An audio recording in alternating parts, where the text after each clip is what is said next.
we are streaming this week because I have to push through. I have to get through Endwalker. My nephews are killing me about getting my Fridays cleared up for Fire Emblem, because that's what we're playing after this on Fridays. So, but for now, we're gonna push through. We're gonna try and push through the rest of the patches. I know BB10. Hey BB10. I know you were excited. You really wanted to do Omega. We may yet do it at another point, but I don't think you absolutely need it for that dungeon at the end. It kind of explains. Just to give you a quick rundown, Omega is basically a being from another dimension, and he comes to, he basically goes to planets. He's trying to find, like, a being that,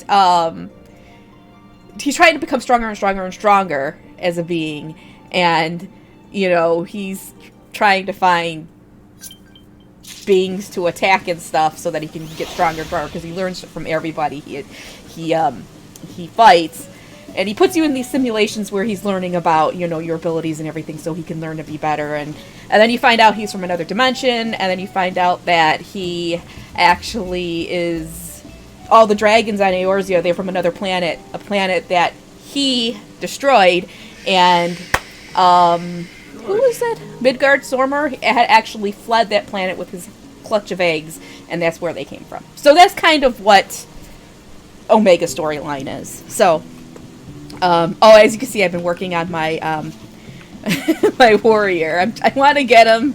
I know it's kind of crazy, but just it's a cool quest line. But it'd take me 2 weeks, and I need these 2 weeks to push through these patches. But I have a new. I kind of like the horns. I like the horns, and I like. I crafted this axe, but we're not going to play as the warrior today. We're going to play as White Mage, and we're going to No, it's not Heaven's Word. Shadowbringers Part 4. As the Scions were preparing to return to the Source, a new threat was presented with the sudden appearance of the Ascian Elidibus. He assumed the guise of the original Warrior of Light and followed a climatic, not cinematic, but it was very cinematic, struggle. It was you that stood victorious. With peace restored, the Scions bid farewell to their friends on the First, and finally made the journey home. However, they soon discover that events unfolding in distant lands may spell disaster not only for Eorzea, but the entire world. Alright.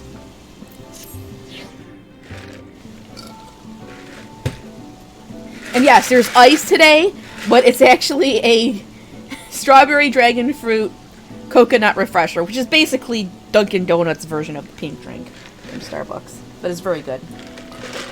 Don't believe her, she added vodka. I didn't add vodka, stop it. It's actually going, I'm probably going to have to take a couple of bathroom breaks because I drank almost a large in the last hour here. Alright.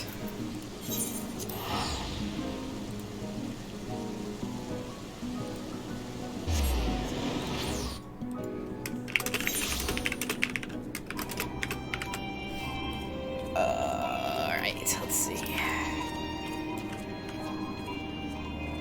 No, there isn't any vodka in there because I gotta drive. I gotta drive after the stream.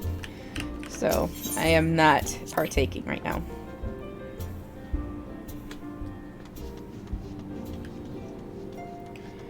Ah, here's Raha. I suppose we ought to take stock of the situation. By forestalling the 8th umbral calamity, we have unwritten history.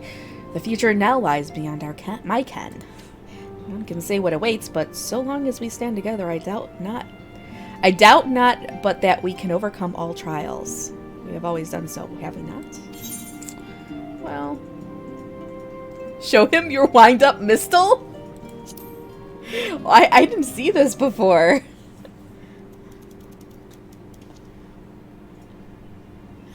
Oh my gosh.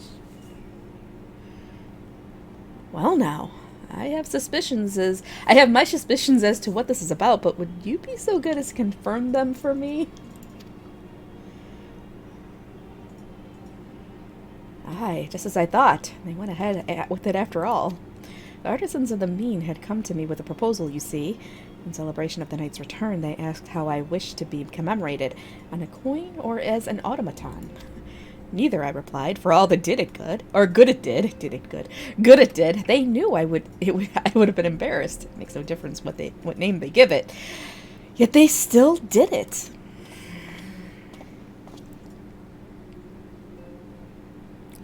A right stubborn lot they are, as befits the people of the Crystarium. They shall be just fine without me, and Lena may rest assured I do not worry for them. Nevertheless, I shall never cease to pray for their happiness. No longer am I a leader of a nation. Whatever power and influence I may have wielded, I left behind as surely as I left my body. But everything I have ever felt and experienced, all of these things and more I have brought with me. You have brought for me. And I shall carry them close to my heart always, until the end of my days. Aww! It's so cute. I never got that one before. What's going on over here? Ah, they're fucking around. Okay. Everyone likes the garments I prepared for them. The time I spent polishing my skills wasn't in vain. In case you're wondering, Grahatia's outfit is an outfit suited for traveling, while his weapon uses a piece of the crystal tower as the focus. Brilliant, right? Now, I know we probably shouldn't go around chipping bits off elegant relics, but it was just one little piece. Okay, Tataru. Oh, greetings, Rislin. Oops, missed that. Come to something. Rest assured, everyone is quite well. I've been keeping a close eye on them, and have satisfied myself that they are all in fine health. As a matter of fact, they're just about to convene in Dawn's Respite to discuss how best to use their pent-up energy. Let's join them, shall we?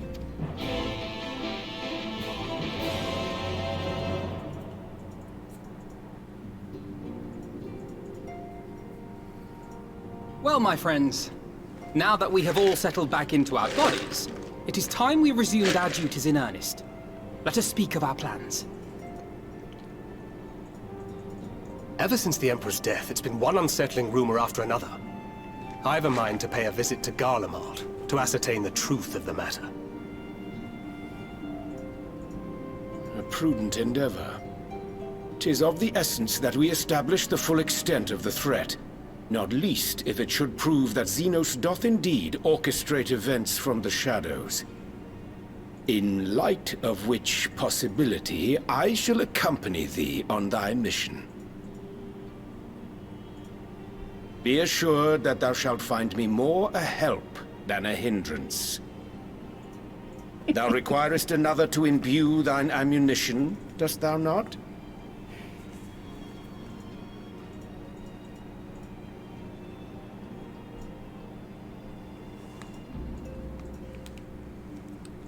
Assuming that's settled, there's something I've been meaning to look into as well.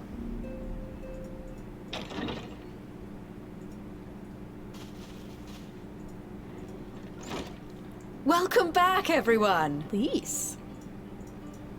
Lise! I know you've been missing her BB-10. You're fine now, right? No more headaches or keeling over? That's right. We're fighting fit and raring to go. Oh my god, Chewie, stop!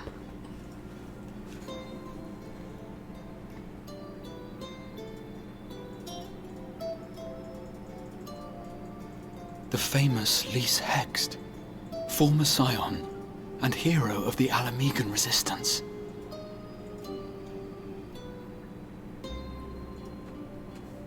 I don't believe we've met. Really? It's so easy to assume that all Archons are acquainted. But then I suppose your fields of expertise are rather different. Grahatir, at your service. I have read much and more about your exploits, Commander. It is a pleasure to finally make your acquaintance. Likewise. The others told me all about you. Do not be so sure. Words scarcely do justice to the vital role he played in our victory in the First. A more dependable comrade, one would be hard-pressed to find. Joy. Oh, right. I did glance at the report. But I'd be lying if I said I understood half of it.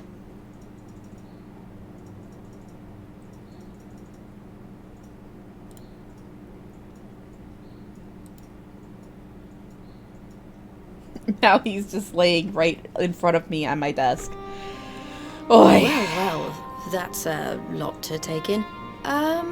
Just to be clear, this means we're not heading for another calamity, does it? Shorn of their unsundered master's leadership, what Ascians remain shall struggle to see their plans to fruition. And though I would ever advise caution, I believe we may rest easy for a time.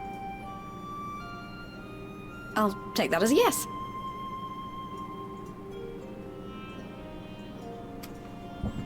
Even so, I don't know what to make of this business about Hydaelyn and Zodiac being primals.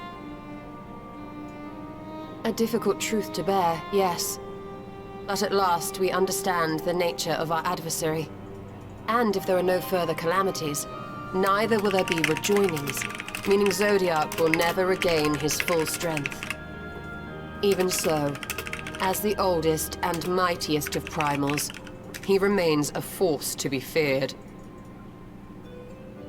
Though his is a power born of the desire for salvation, we have seen the havoc it may wreak. And it falls to us to ensure that it is never again brought to bear upon this star.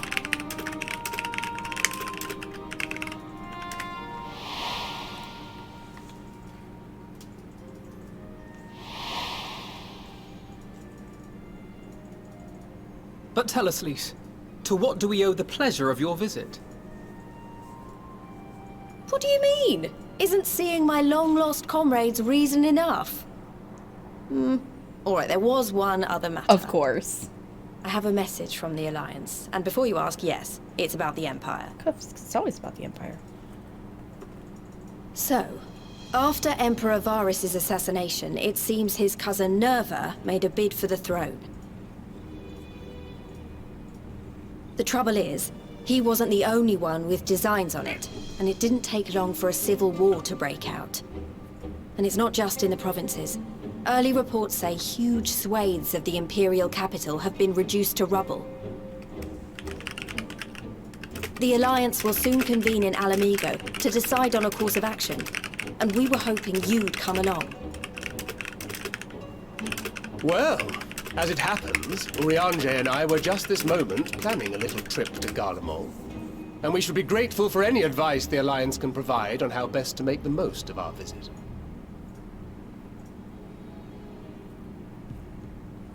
To Alamigo, then. Why don't you go on without me? There's something I need to look into. Oh, forgive me. You were just telling us. What is it, if I may ask? I want to find a way to cure the Tempered. Of course.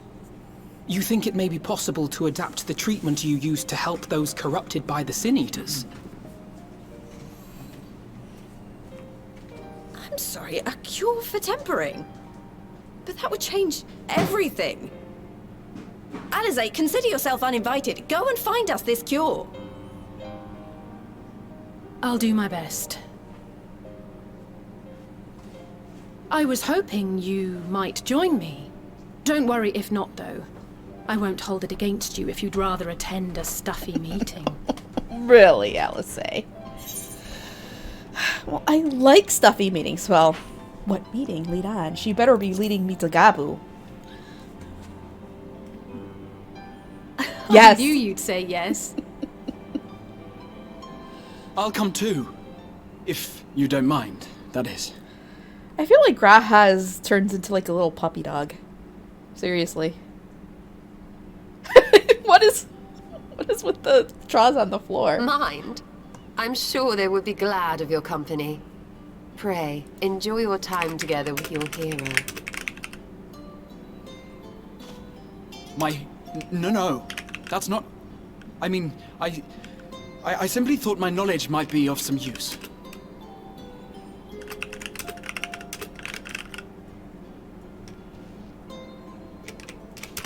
We shall be on our way then.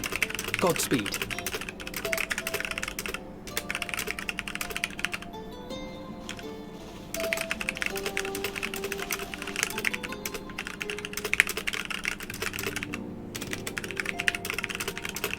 Sorry, I'm messaging my sister. We got plans for next weekend, but no, it's there's not much left. Really, there's not much left. But I drank, I don't even know how many ounces. This has got to be like at least like a 28 ounce or something in a 16 ounce bladder, and that's gonna, oi.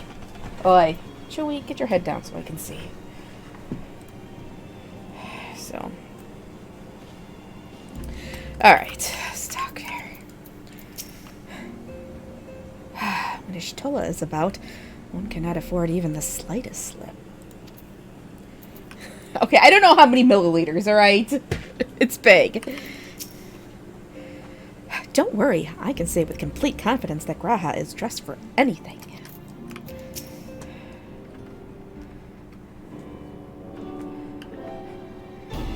When I set out to save Halric, I think Gabu was always at the back of my mind.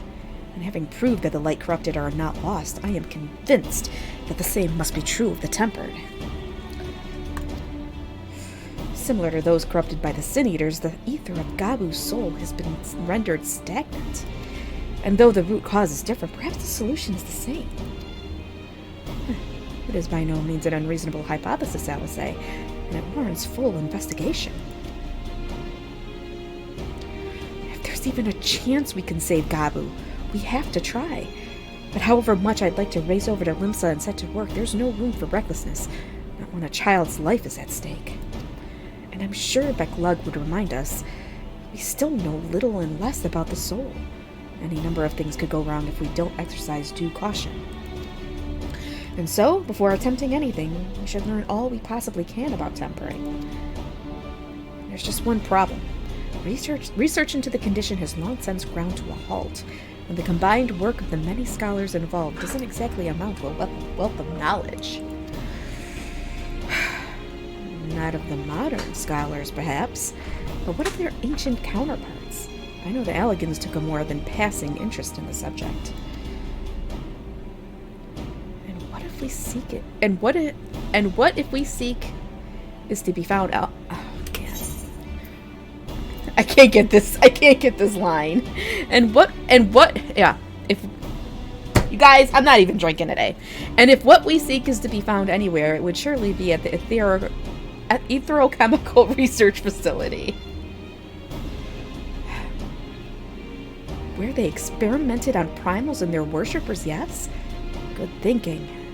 I've never actually been there myself, but I did read the reports on Azizla, which means we'll be needing an airship. An airship, you say? Meet me at the northern bank of Silver Tear Lake. I've got a little surprise for you. Oh, and come prepared to travel.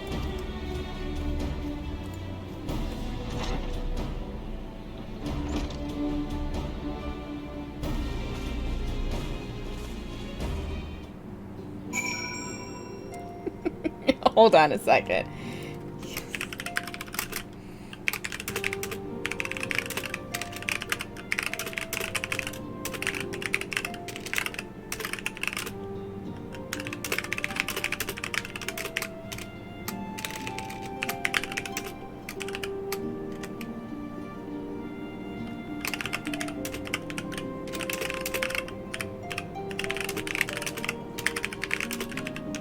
Okay.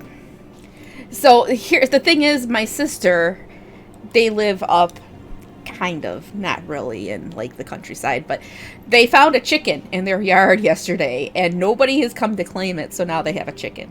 And the chicken's laying eggs. So she's telling me all about it. She's so excited.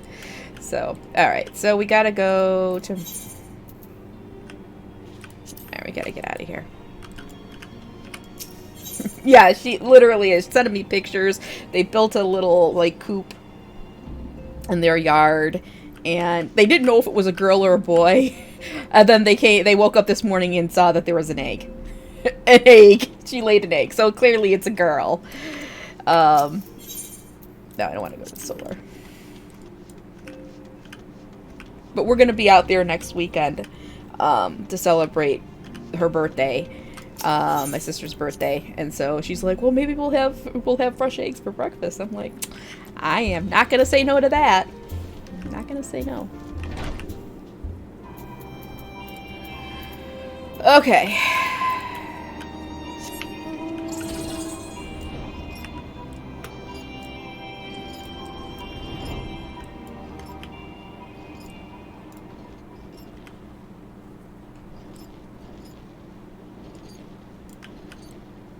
Tataru.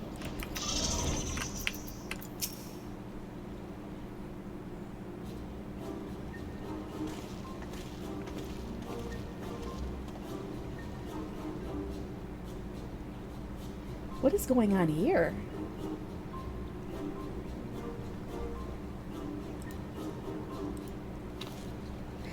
I give you the Bonanza, the Science's very own airship.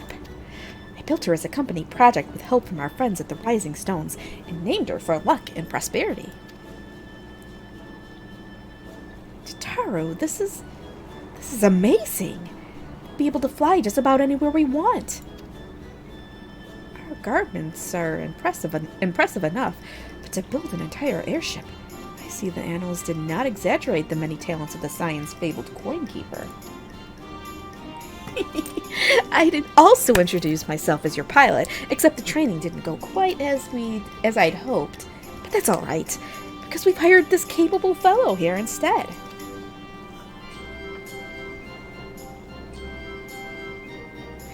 The Bonanza is equipped with a full complement of mana cutters, by the way. Feel free to use them to get around Azisla. But enough talk, it's time to fly. All aboard!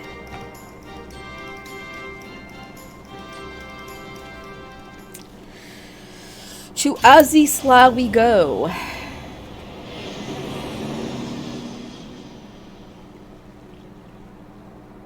No, she can't. I don't think she's going with us. Honestly, Sid would be jealous of the way that airship flies. Tataru has outdone herself. Anyway, here we are on Azisla, and Alphino's report did not do the scale of this place justice.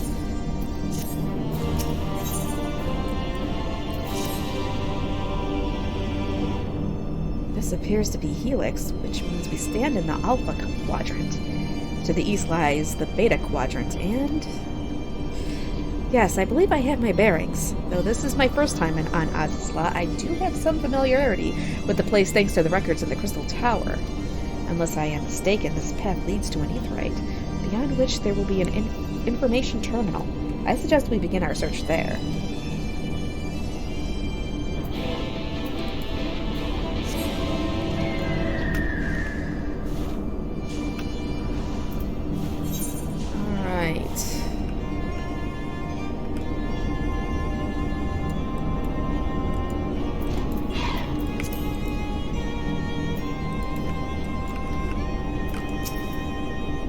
Here is the terminal. A moment while I... God, what is wrong with me? It's like, I guess I'm not used to reading on Saturdays. I'm not used to it. A moment while I search the archives for references to tempering. I had to get my MSQ list up.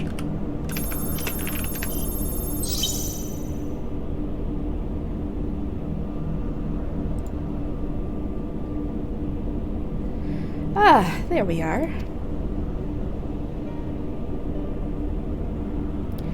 Iconic corruption, an overview.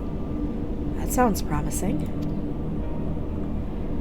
Indeed. Let us see what this report has to say.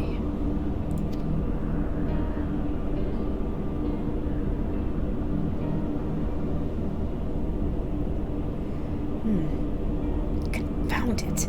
The contents appear to have been deleted. What? No! Isn't there something you can do? From here, I'm afraid. But it may me that another copy of the report exists somewhere. The question is, where to look?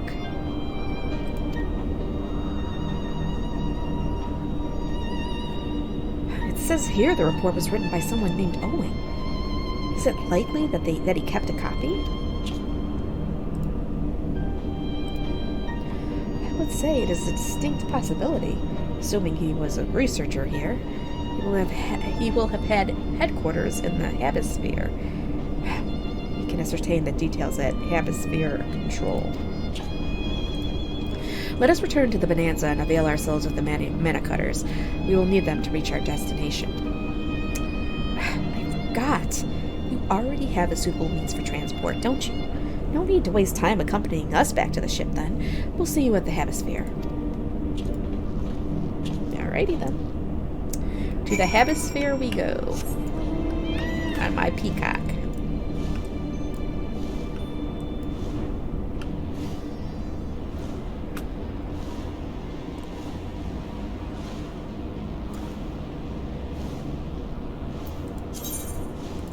Check it out.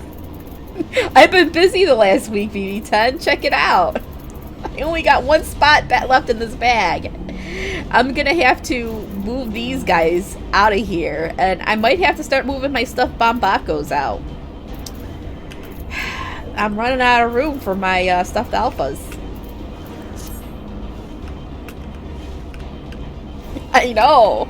My collection is just... I don't know what to do with all of them. Probably gonna decent them when I'm done. Probably have to start putting them in on my retainers. Because I cannot get rid of them until I'm done with the story. I'm done streaming. Until I'm done streaming Endwalker. I've got to. I gotta keep them. That was the deal.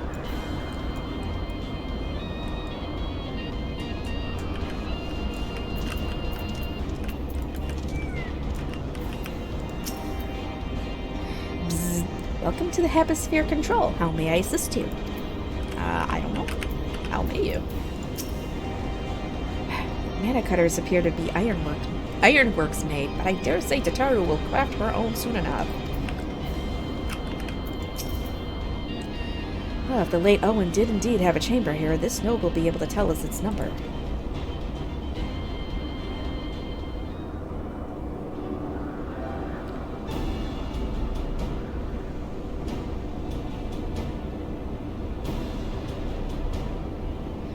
There, from what I recall of the layout, it should be somewhere in the vicinity of... Warning, an evacuation order is presently in effect. Entry to the Hemisphere is not permitted at this time. Foiled again. In all likelihood, the order would have been imposed during the Fourth Umbral Calamity, and I doubt it will be lifted in the near future. Bzz. Energy level critical. Returning to base for recharging. Well, surely there must be some other way to gain access. Force, for example. Ere we resort to that, I have an idea. Were we to send a surge of energy through yonder control mechanism, it should prompt the system to restart, releasing the locks. As for a suitable energy source, a concentrated lightning shard might suffice. Happily, I seem to recall that they are known to form at points of stagnant ether throughout the continent. You seem to recall? Are you honestly telling me that was in the records too? Ha! I am. A report sent to the capital mentioned that lightning-expected ether was prone to pooling on the continent, resulting in surges that interfered with equipment. A minor detail, I grant you, but in my role as caretaker of the Crystal Tower, there was no such thing as too much elegant knowledge.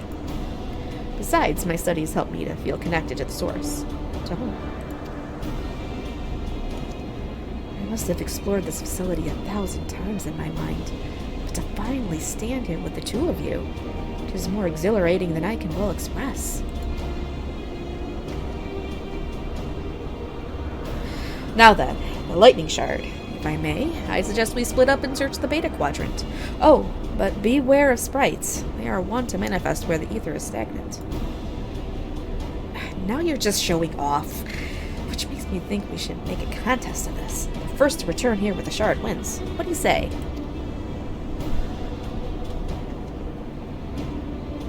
Very well. It would be my honor to come third. You're so sure, Graha. Stop it. Stop being so humble.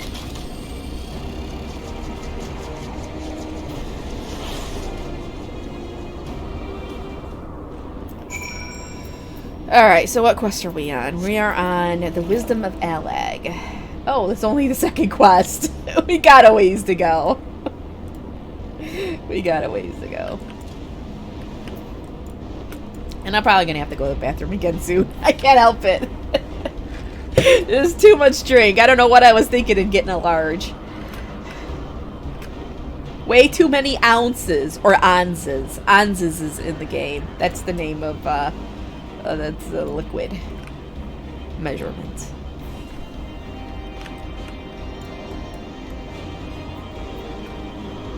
Ugh. Oh, down here. What? Where is down here? I don't see nothing down there. Heck? Is there a cave? Ah, here we go.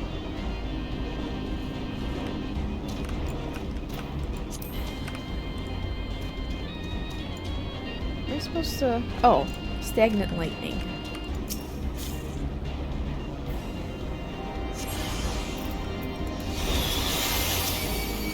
What? Oh, that's right. It's their level 80.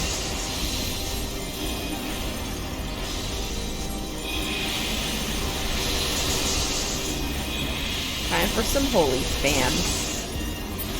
There we go. Alright.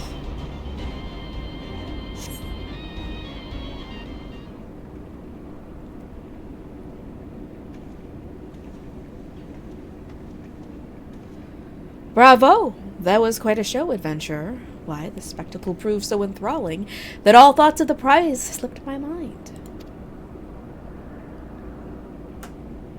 I appear to have forfeited our little race. Congratulations! The lightning shard is yours. Hey, this feels familiar.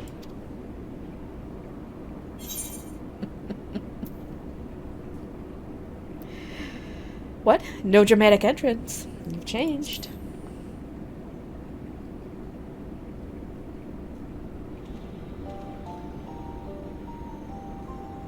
Ugh.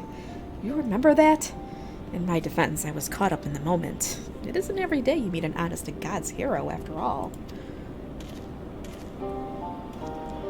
Well, the contest continues, so you had better hurry back. Ah, but one last thing.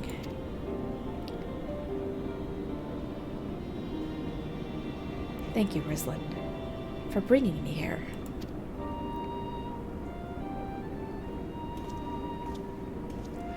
Telling you, Graha's like a puppy dog. Just, you know what? It's cute, but where's my Sir Emmerich? Seriously. I'll even kind of think about Estinian, but I feel like Estinian just... I don't think... He probably, like, knows he's hot, but he's just, like, not interested. He's not interested in that at all. He just wants to kill shit. That's all Estinian wants. Alright. You have a shard? Then you win. I searched high and low, but couldn't find so much as a trace of stagnant ether. It appears Alice had no luck, so victory is yours. Congratulations. Now then, may I have the shard? He's cold? Stop it. Well, he is kind of cold.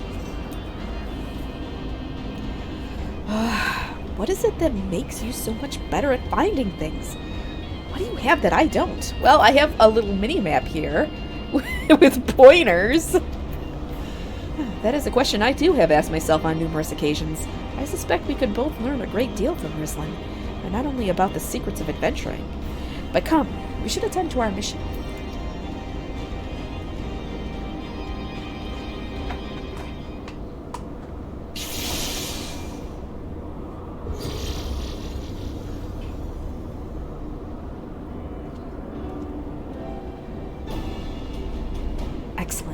The system responded exactly as intended. We now have access to the Hemisphere. Only one obstacle remains, the security systems within. Should they be triggered, they could make life rather difficult for us. In light of which, pray leave the rest to me. If I am right, my royal blood should allow me to venture in unmolested. Assuming this place works like the Crystal Tower, yes, but if it doesn't, you'll be on your own. I want you to promise us that you'll get out at the first sign of trouble. I promise. Wish me luck.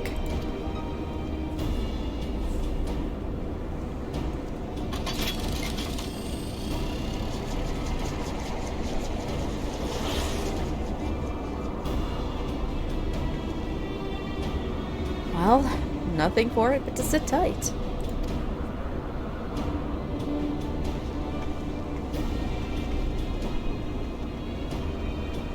I don't cheat! It's game mechanics. Ugh.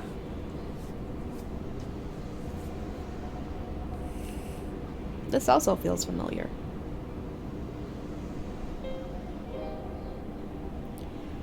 I'm sure this Owen fellow was very learned. But iconic corruption, an overview, sounds like a studium thesis. We all had to write one. Lest you wonder, mine was about the combat applications of ether. Nothing if not practical. Alphanos was more philosophical, of course. Political, dare I say. He chose to write a lengthy discourse on our nation's duty to the world. A controversial subject, to say the least. He asserted that Charlene's knowledge should rightly be used to protect all life on the star, in direct opposition to the country's cherished policy of non-intervention. Intervention.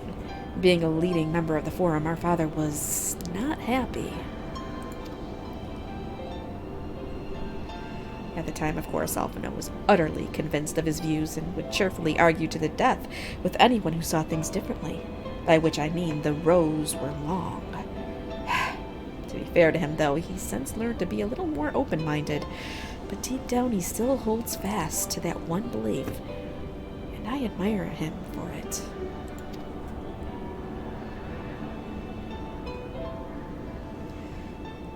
I should have liked to meet the young Alphino. For what it's worth, my thesis concerned the Allegan civilization as depicted in folklore. Oh, you're back. I didn't know you attended the studium. I didn't. The thesis was required to earn my Archon's mark. My peers at the Students of Baldessian convinced me to write one with the promise of unfettered access to forbidden tomes. Though I considered it no more than a means to an end at the time, I will admit it was gratifying to have my efforts acknowledged. Good gods! An Archon's thesis? I shudder to imagine the work involved. But enough about that. Is this the fruit of your foray? Yes. Owen's archive node. It was waiting for me in his chamber. If a copy of his report still survives, it would be stored in this device. Shall we find out?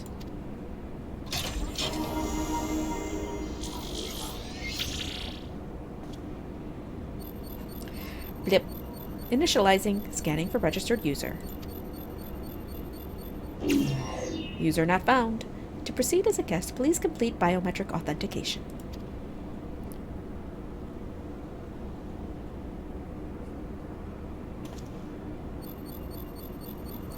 Flip. Verifying. Bloop. Authentication complete. Guest identified as member of the royal family. I am at your most humble service, Your Highness.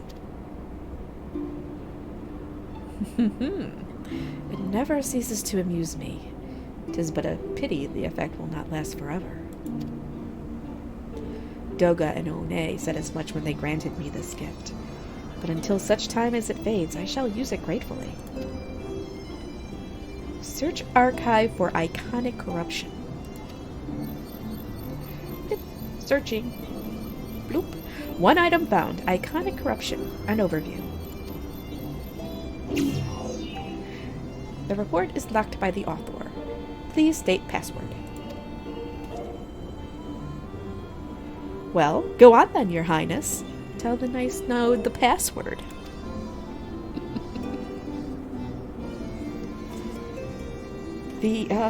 Right. Let's see.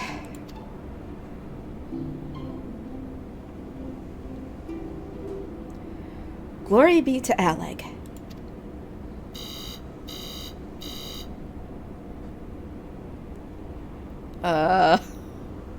Long live Emperor Zandy?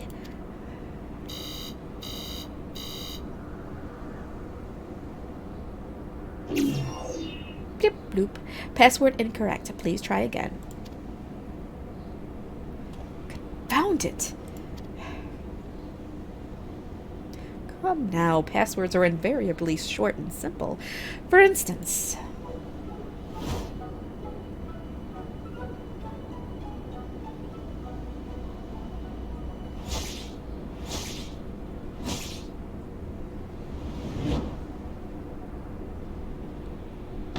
Password. Really? The notion that the password could be something so inane would be laughable if were it not dangerously stupid. Furthermore, your conduct in the presence of His Highness is grossly inappropriate. Know your place, handmaiden. Oh, shit. What did that thing just call me?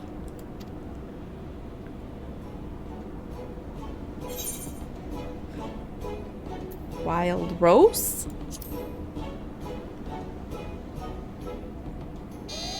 Blip bloop. Password incorrect. Again. Be warned that any further inappropriate behavior in the presence of His Highness will not be tolerated. Alright, that's it. I say we dismantle it and manually extract what we need. Now, let's not be too hasty. A single misstep and we risk losing the report altogether. I believe this may be a task for Sid and his colleagues. If anyone can coax Machina to act cooperating, it is them.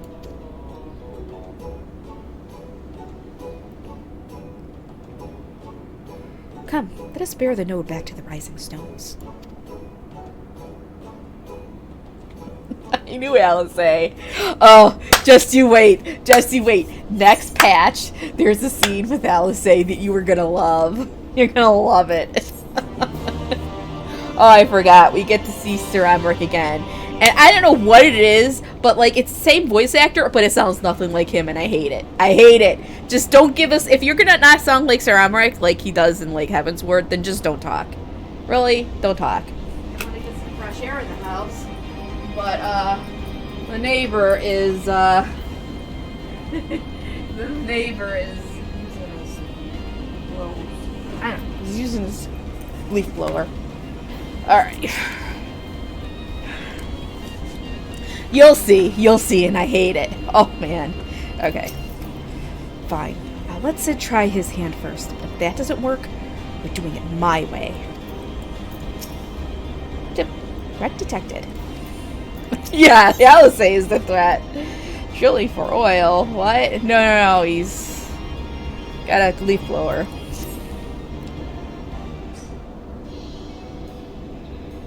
I should probably mention that I have yet to meet Sid since waking up. Rambrose did send word to the ironworks, but it appears our friend has been afield on urgent business.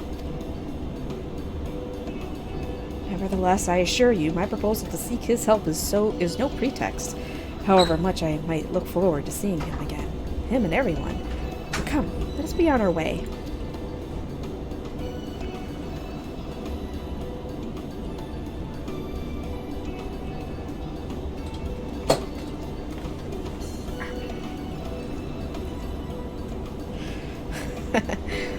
Look at him, all but running. How sweet. Still, it wouldn't do to keep him waiting, shall we?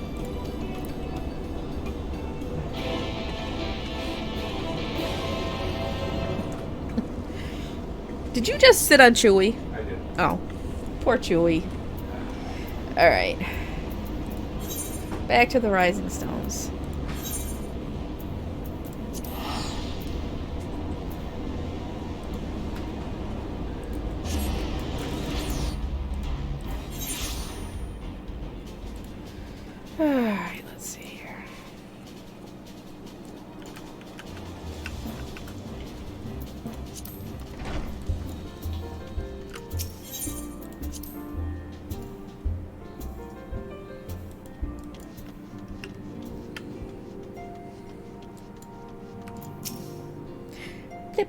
Large, low-born presence detected. What? Really? This archive node is about to get beat. I take it you have news to share. So do I. I'm pleased to see your mission was a success, and in no small part due to the bonanza. Kryle's back too. I wonder what was decided at the council. Wonderful news, Ruslan. Tataru contacted Sid on our behalf, and he is on his way here, even as we speak. While we wait, I should like very much to hear what transpired at the Alliance Council. Would you be so kind, Kryle?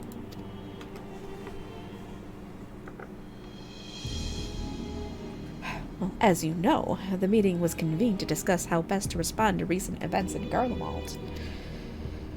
According to intelligence from our Doman allies, the War of Succession rages on, and the Empire remains without a leader.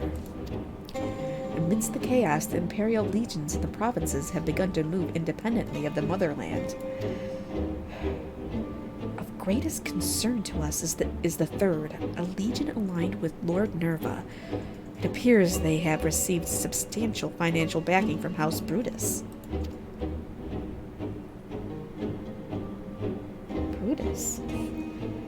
Brutus? Aren't they the ones who took in Yotsuyu and Asahi? This bodes well. Xenos' movements, meanwhile, remain shrouded in mystery. We're hoping that Thancred and Urianger will be able to shed some light on his activities when they return. Until such time as they do, the Allied leaders feel it would be unwise to interfere in the conflict. And so, thanks in part to the Imperial withdrawal from Gimlet, they have decided to turn their attention to the primal problem once more. While working with friendly factions among the beast tribes, they hope to reopen dialogue and explore new avenues for peace. Given the timing, I suspect they wish to put their respective houses in order ahead of a decisive clash with the Empire. Whatever their intent, this is not a problem easily solved. The Leminsons in particular struggle in their efforts, and Alphino and Ishtola have been called upon to aid them. So long as we are dealing with the Tempered, I'm afraid no amount of dialogue will avail us. But if we can develop a treatment for tempering, then anything is possible. Which is why we must succeed.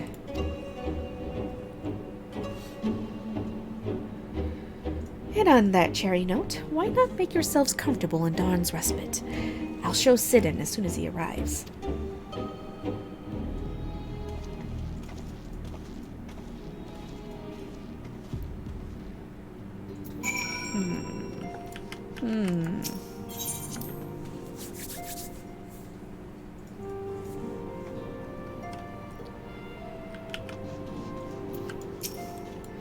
Sid, at long last.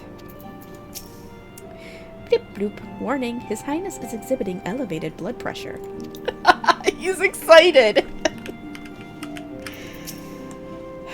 As important as Gabu is to me, I know only too well how much more is at stake here. A cure could change the whole world.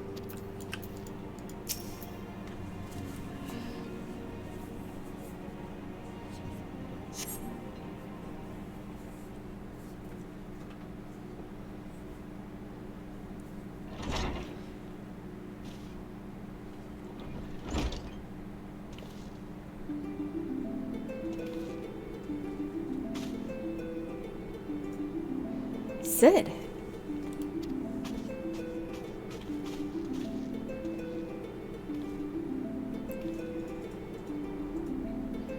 Forgive us for not coming to see you sooner, my friend.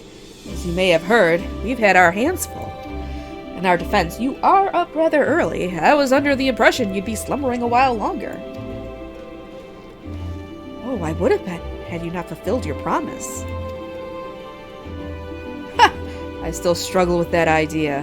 From where I stand, the secrets of traversing time and space seem exactly as unfathomable as they ever did. But if an alternate version of myself has already laid them bare, I dare say, that frees me up to concentrate on other endeavors. Speaking of which, you wanted my help with something. What is it? It's like you can stop staring. Oh my god, Graha, stop. Well, well, a treatment for tempering. And for the next step, you need to find the password to this Allegan's report. Just so. With nary a clue to guide us, we could be here forever and still not guess correctly. And thus we turn to you. Well, I'd love to say that we could help you. So I will.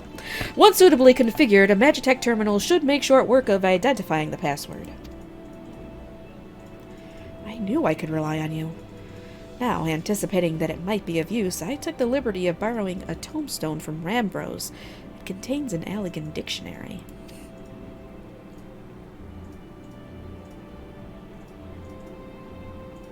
Good thinking. I'll transfer the information to our terminal and set it to work right away.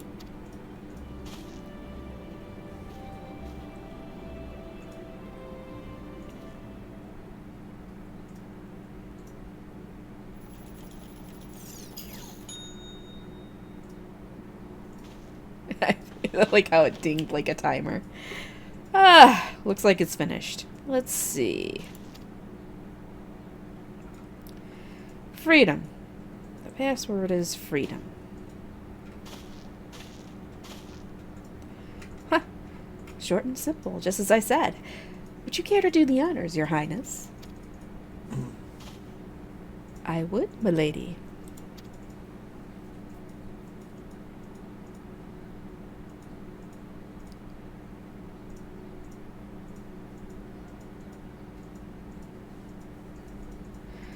Node, open the report entitled Iconic Corruption and Overview. Password, freedom. Password accepted. Bloop. Opening report.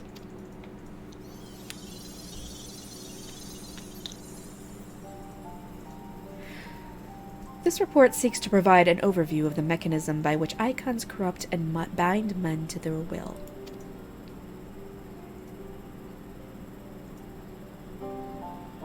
The phenomenon we call corruption refers to the alteration of the ether of the soul.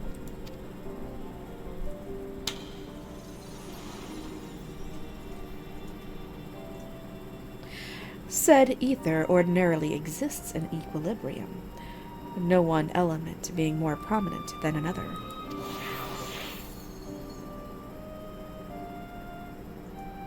But when a subject is exposed to the ether of an icon, this changes, their soul taking on the properties of the entity in question.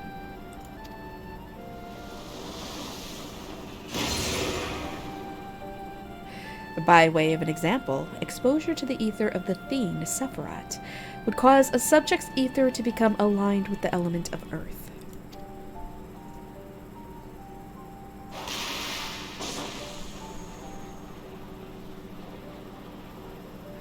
As a consequence, the subject would attain heightened affinity with earth-aspected magics, as well as preternatural levels of endurance.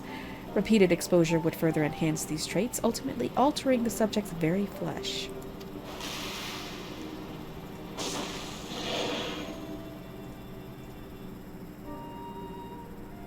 The changes undergone by the subject are not solely attributable to elemental alignment, however. Further testing has determined that the subject's soul becomes umbrally charged or stagnant during the process. This stagnation of the soul has the effect of diluting the suds of self, rendering the subject vulnerable to the will of the icon, the thoughts of whom come to consume their entire existence. In this manner do the corrupted become worshippers of the icon, their prayers serving to further empower the entity. Having discerned the mechanism of iconic corruption, my colleagues and I set out to develop a material capable of shielding one from its effects, an endeavor in which we were successful, albeit at a great cost. In the course of testing, many of my assistants, good men and women all, fell victim to corruption, and in accordance with protocol they were summarily put to death. I subsequently submitted a proposal to investigate potential cures for corruption, but it was rejected, deemed non-essential by Lord Amon. Though I knew it would be fruitless, I protested the decision. And for my impertinence, I had been stripped of rank and title, and will shortly be expelled from this facility. In all likelihood, this report will be expunged from the archives. Nonetheless, I record it in the hope that one day someone will undertake to do that which I could not, and find a cure for the victims of iconic corruption. End recording.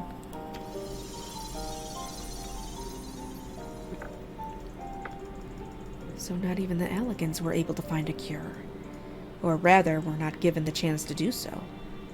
One cannot help but wonder what motivated Lord Amon's decision. More importantly, this confirms that stagnation of the soul is indeed the problem, and Angelo can remedy that. True. Yet, were we simply to reanimate a tempered soul, I fear it would do naught to diminish the individual's fanatical faith. Indeed, it may well intensify it. No. We would somehow need to suppress the primal's hold over the subject at the same time, or risk them ever remaining its thrall. Well, if only we could make them remember who they were. We need to save Gabu, you guys. We gotta do it. But of course, memory transference. The process has the effect of compartmentalizing memories, separating them into manageable bundles, if you will. By adapting the technique, it may be possible to achieve selective reanimation. That is, limit the effects to only those memories that existed prior to tempering. Through thus restoring the sense of self, we could theoretically drown out the incitements of false faith which had come to dominate the individual's thoughts. I see. The theory seems sound, and our experience treating the light corrupted would help us to identify suitable memories for reanimation. But are you confident you can adapt memory transference as required? I seem to recall your attempts to do so while trying to bring us home culminated in literal bloodletting. They did, you are right. Despite my best efforts, I could not recreate the mechanism. And I concede that the rather clumsy compromise I reached would not provide the basis for a cure. Then perhaps it's better that we consider another approach.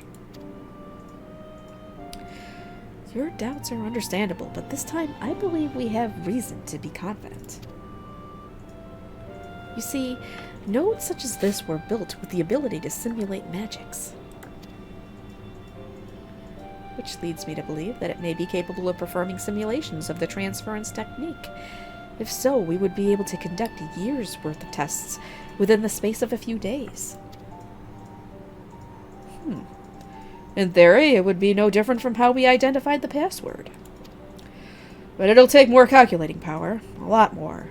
I honestly couldn't say whether our equipment would be up to the task. Tell me, Sid, why do you suppose Owen locked his report behind a password? Well, to keep it from prying eyes, of course. Why else? Wait. Password that could be guessed by anyone with leisure, and a dictionary wouldn't keep it from a person minded to look. No, he wanted his reports to be seen by those who strive for freedom. Not unlike the members of a certain distinguished engineering collective, I believe their motto was freedom through technology or some such. You two, round up as many Magitech terminals as you can find and bring them to the workshop. Right away, Chief! Aw, we haven't seen Wedge in a long time.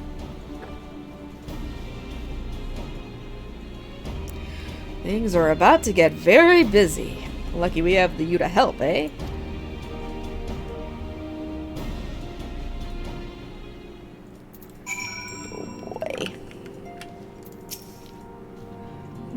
All those Magitech terminals won't come cheap. Heck, shut up, Tataru. Some things you shouldn't put a price on.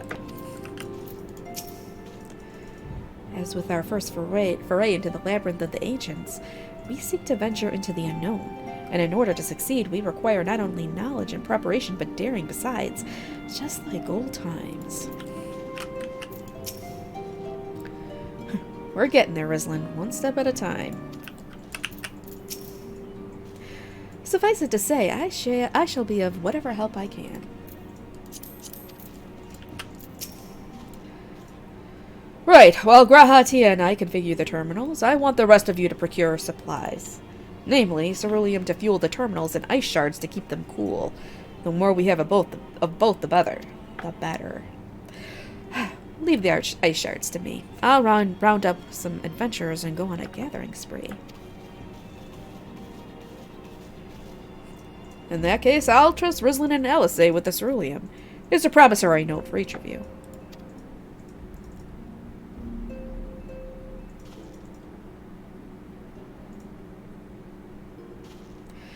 Take them to the Sky Steel Manufactory in Ishgard and the ceruleum processing plant in Thanol.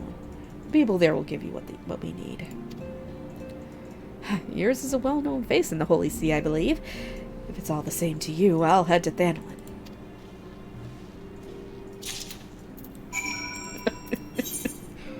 What? We are to meet up. No, I'm not meeting up. Get out of here. Alright.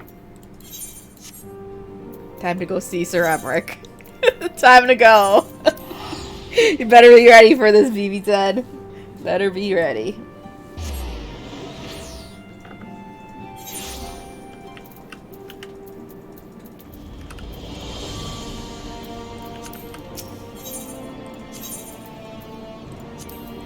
What? You don't like him? He's a good character. Oh, sorry.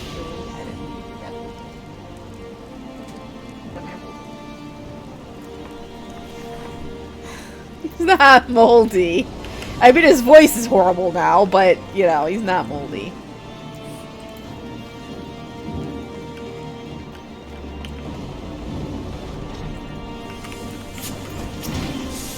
You stand in the Sky Steel Manufactory.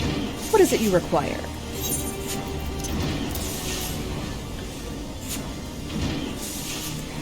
So you were after ceruleum. In that case, please present the note to our engineer at the airship landing. He shall be glad to assist you.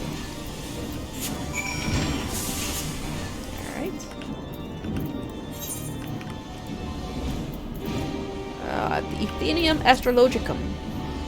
Alright.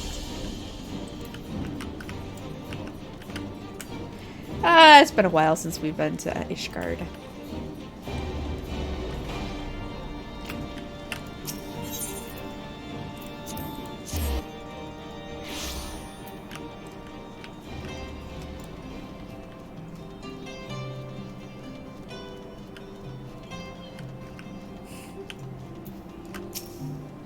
Ceruleum? You've come to the right man. Fair warning, though. The price is shot up on account of the uncertainty with the Empire, so I hope you've got the coin.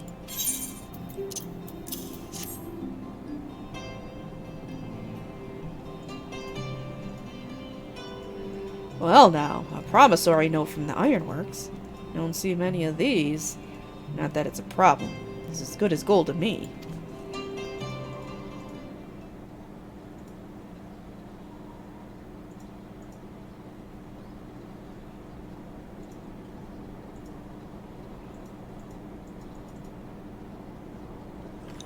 There he is.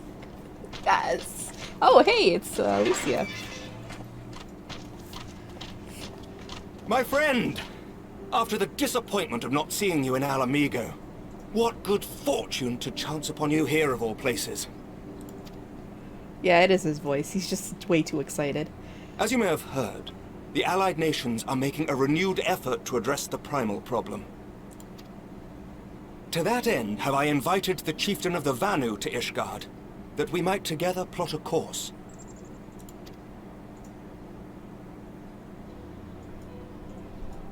Since the war with the Empire appears to be nearing its conclusion, I would also like to call upon Estinian's lance. Alas, he is, as ever, a difficult man to find. It is a bird friend. I am informed he recently paid a visit to the Rising Stones. Should he happen to do so again, be sure to pass on my regards, won't you? I feel like it's the same voice actor, you can tell, but I feel like he's voicing a different character.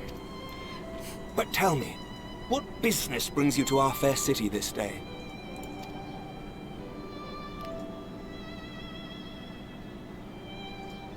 A cure for tempering. You never cease to amaze me. Until now, our only hope has been prevention, our every failure irrevocable. But this would rewrite the rules of engagement. It could end the cycle of bloodshed. Except that he doesn't talk this way. I hate this scene. Oh my god. Very well. Alright, whatever. You Just shall get have through it. all the ceruleum we can provide, and an airship with which to transport it. Chewie, come here. Come here, boo-boo. In this matter, you may count on Ishgard's full support. I'm mad that I sat on him. What? He's mad that I sat on him. Oh. No, he's not. He just wants love. Oh, shit. We have Ishgard's full support. Okay, great. But here, come here, Chewie. Come here.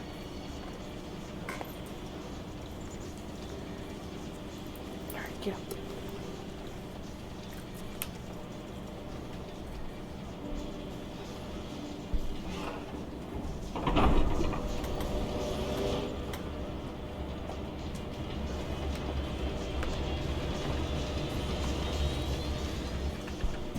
Alright, sit down. Sit down.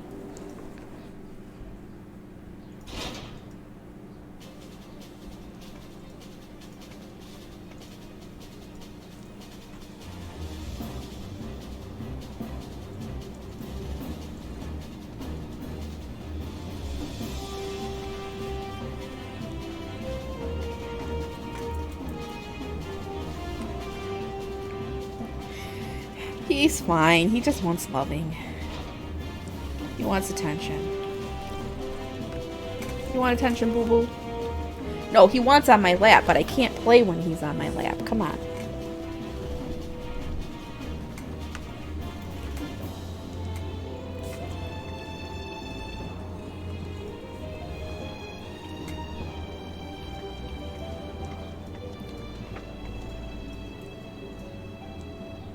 Who would have thought ceruleum weighed so much? Serves me right for being stubborn, I suppose. I should have just done what you did and accepted help.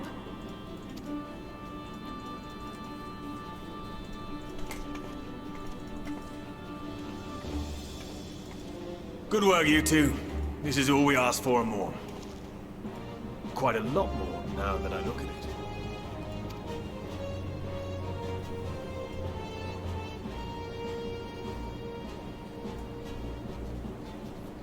Lord Emmerich, eh?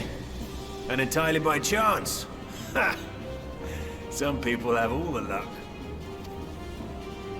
We have also succeeded in configuring the terminals, thanks in no small part to our able assistant. Yes! Yes! Nero! I actually like Nero's new voice. It's fine. It's been a while, hero. You seem surprised to see me.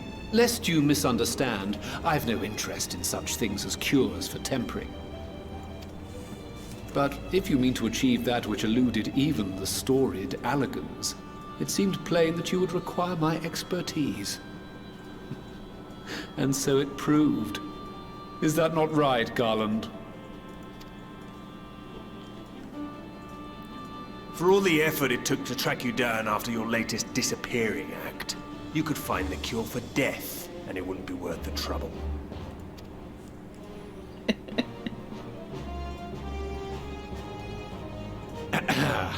That wasn't the only reason I agreed to cooperate. I'm reliably informed that Garland and I are destined to unravel the secrets of travel not only across dimensions, but through time. Doubtless the lion's share of the credit lies with me. 9 parts to Garland's 1. And this research will be a stepping stone to that illustrious achievement. Very well then. I'll do 1/10 of the work. Just the part that's beyond you. Whatever you say, Garland. Right. If everyone's ready, let's begin.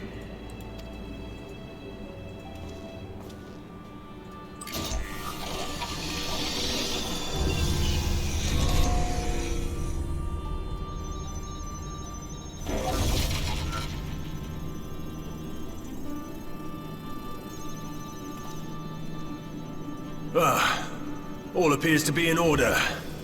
Now, we just have to wait for it to find us our magic. Why not take this opportunity to put your feet up? This may take a while. To protect his eyes from the laser of the burning. Of the rod burning.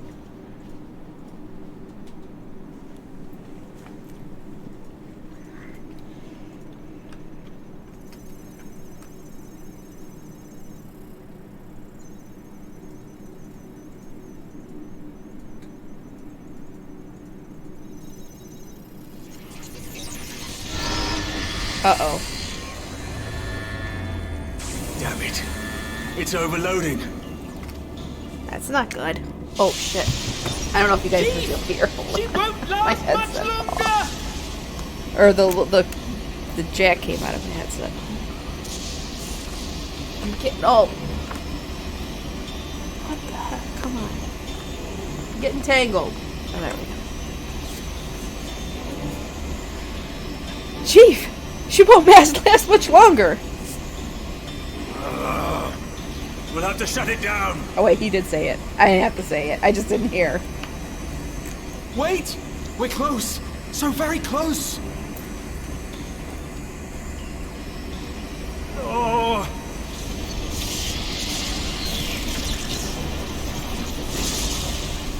Well, this is going swimmingly. Please, a moment longer. I beg you. There.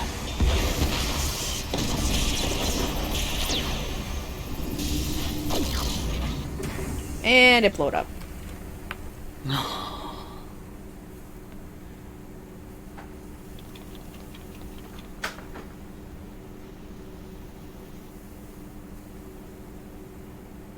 I was able to memorize the magic before it faded.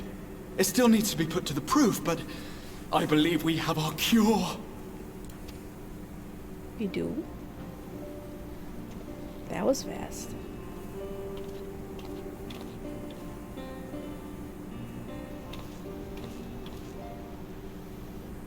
It's just as well. She'll never run again. The fault is mine. I'm sorry. Don't be. It may fall short of dimension hopping, but a cure for tempering is not to be sniffed at. This, my friend, is a world-changing discovery. One we're proud to have had a hand in. A few Magitech terminals are a pittance to pay.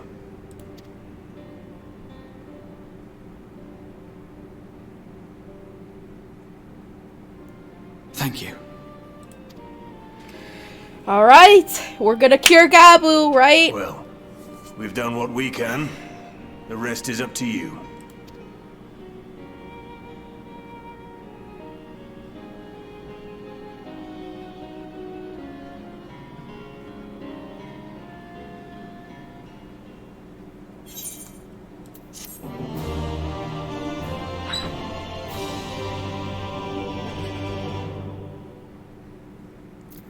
Forget us not. What is that? Alright.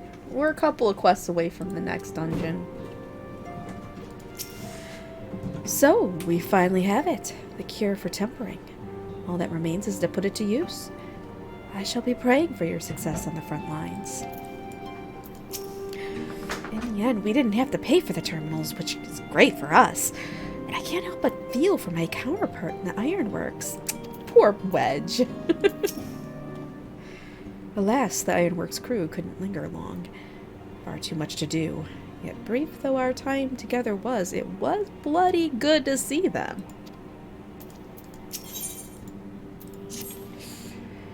At long last, we have our cure. In theory, at any rate. We cannot be certain until such time as we put it to the proof, but I am quietly confident. Well, if we're to test it on someone, then I suggest Gabu. His symptoms are relatively mild. No! That's a nightmare. A bunch of 3080s blown up. It'll be fine, I'm sure of it. Yes, as long as we exercise due caution, it will be fine. Without further ado, then, let's make for Limsa. We've kept Gabu waiting long enough. Sorry, husband's banging around here.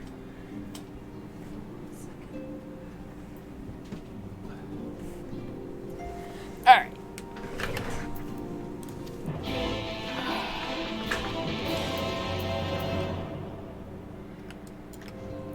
Alright, so over to Limsa. I know, right? I can't complain. He's changing the cat litter.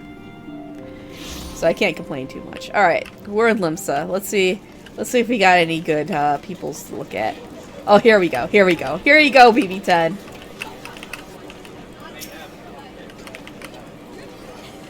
Let's look at his adventurer plate.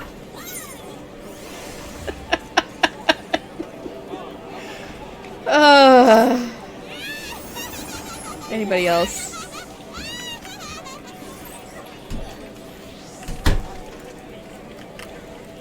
What's going on here? I was hoping for some more interesting stuffs, but yeah, I don't... What's going on here?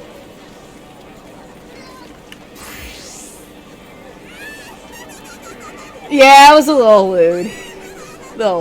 Okay, where do we gotta go? I think we gotta go to the aft castle.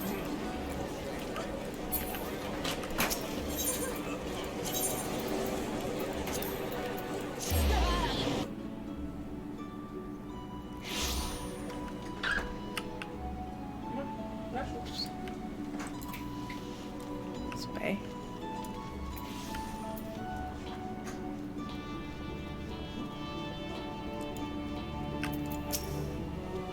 Tis plain Elisei is very fond of Gabu. To the extent that I have a hand in it, I shall do all in my power to bring him back. Oh yeah, they're doing the Easter event. Well, this is the moment of truth. I'll have our hosts bring Gabu to us at once.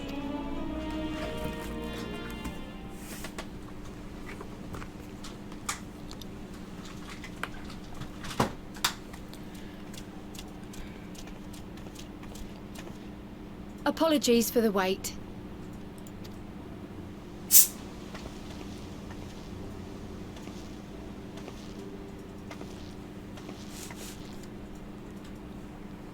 Gabu, have you been good?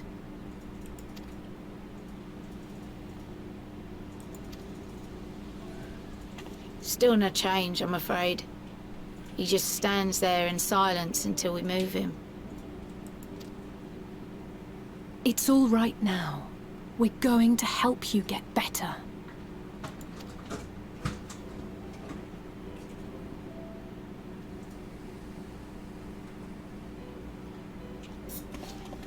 Fancy meeting you here. Alphino Yushtola! I thought you were attending to primal matters. We were, and came here for a meeting on the subject. Certain pirate factions did not deign to attend, however, and it was cancelled. We had resigned ourselves to having wasted a journey when we chanced to espy you. Could it be that there has been progress with the treatment?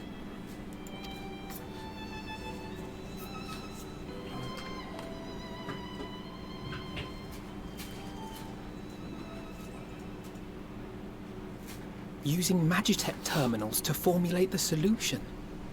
I would never have contemplated such an approach.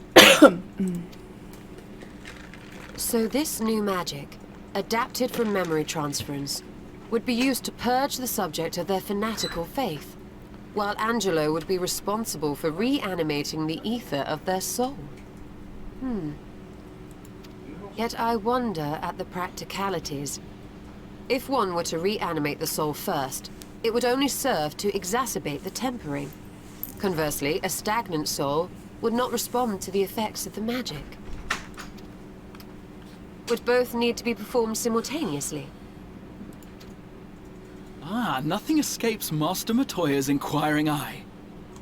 As you say, both must be carried out simultaneously. And thus, I propose to imbue Angelo with the tempering treatment in much the same manner as I did the spirit vessels.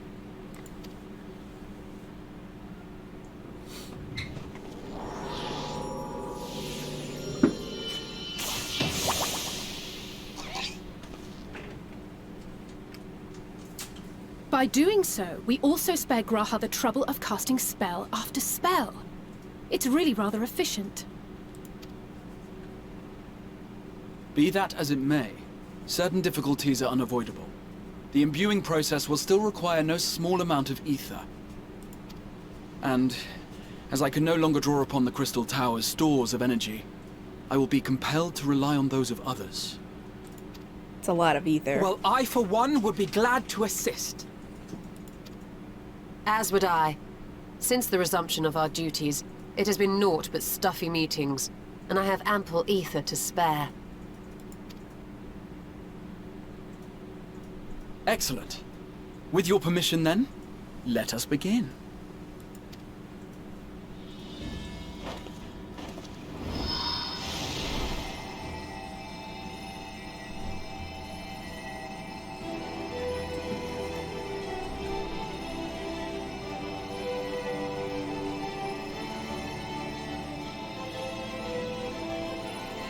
Yes, this will do.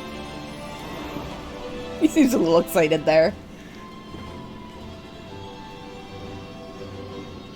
And now, it's my turn.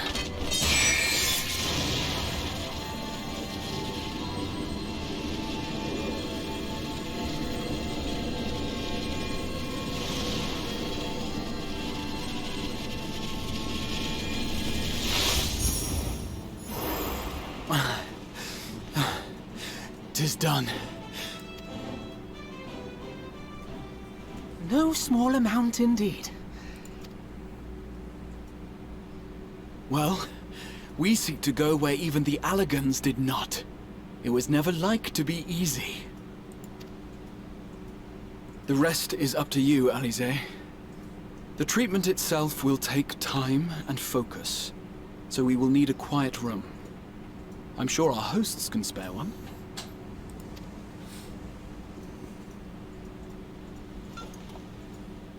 I will go with her. It may be a while before we return, so I would ask for your patience and your faith.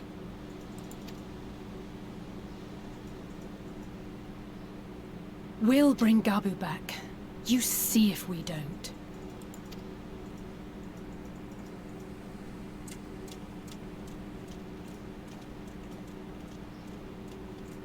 Twould seem our part is played. Let us find a place to recuperate while we wait for news.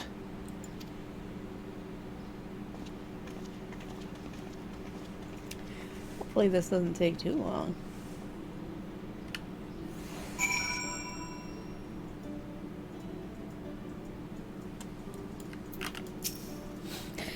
Alice will succeed. I am certain of it. We need but have faith. Okay.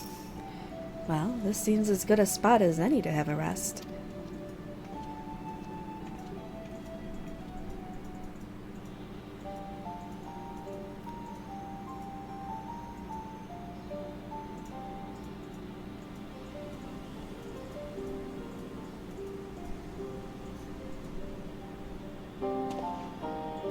For years, Eorzea has labored to find a solution to the primal problem, without success. Any hope that tempering could be reversed faded long ago. I myself had given it up as impossible. Given up on the tempered and the light-corrupted alike. They were problems to be tolerated, or else eliminated, I believed. and to think otherwise was pure naivety. Childishness, even. But Alize refused to give up. She struggled and she struggled. And her efforts were rewarded with a way to bring back Halric. And now countless others may no longer be beyond salvation. However much we bicker, I have the greatest respect for my sister. Had I half her stubbornness, nay, her unwillingness to accept the status quo, I would be a far better person. A far better scion.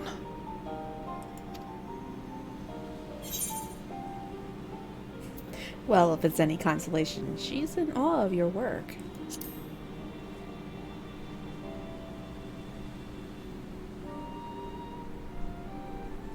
She told you of my graduation thesis. How very embarrassing. Nonetheless, it is comforting and not a little surprising to hear that I'm still capable of impressing my sister. On the rare occasions I'm not annoying her, that is.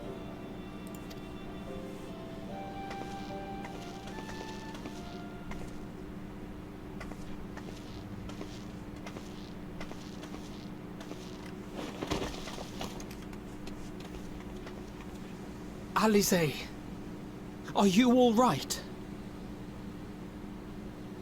The treatment. Did it work?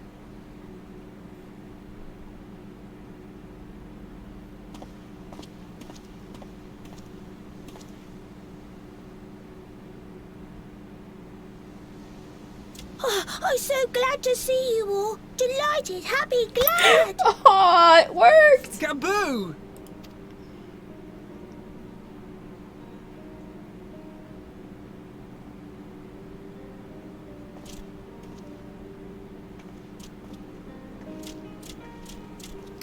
Yay! I want a Gaboo for a pet. Well, not a pet, a friend, because he's not a pet. All this time, my mind was filled with thoughts of Great Father Titan. But I never forgot about Mother and Father. Always, they were in my heart. Constantly, ever, always. So I tried to focus on their faces. Theirs and yours. Alize's and everyone's. And I found that I could remember. One thing, then another, and another.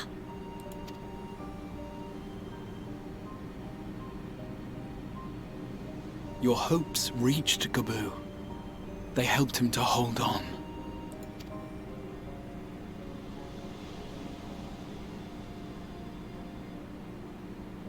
I'm so proud of you, Gaboo. I couldn't have done it without you, Alize.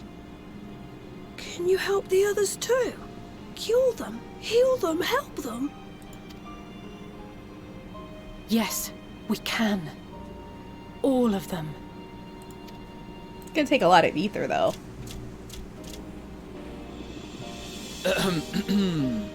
Without wishing to dampen the mood, I feel compelled to add certain caveats regarding the viability of the treatment for general use.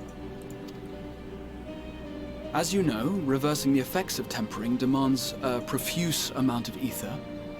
And while Alize was able to heal Gaboo alone, I fear the same will not be true for those who exhibit more advanced symptoms. Moreover, the treatment's effects are limited to the soul. It offers no succor to those whose very flesh has been altered through prolonged exposure to a primal's influence. All of which is to say that we cannot save everyone. Maybe we can't, or maybe we can. No one gave us a hope of saving Gaboo, and yet here we are. We must find a way to treat as many as possible. Then the next logical step would be to produce a veritable army of Porkses, would it not? Granted, it seemed a simple enough process in the first, but I suspect it will be different here in the source. Not that I am any authority, of course. Yet there is an authority on familiars to whom we may grudgingly turn. Oh boy. She's stubborn, haughty, eccentric, irascible, laconic, annoying. And her name is Master Matoya. The real one. Yeah, those are all things I love.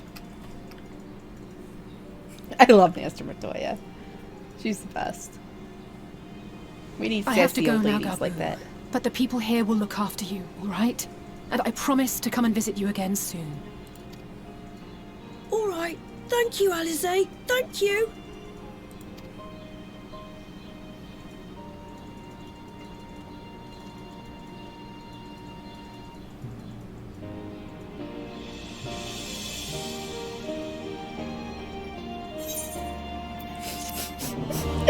I'm so happy. I'm so happy. We did it. We brought Gabu back. And if I have any say in the matter, he'll be the first of many. Alice will be exhausted from her efforts, but you wouldn't think so to look at her now. If she is ready to press on, then so am I.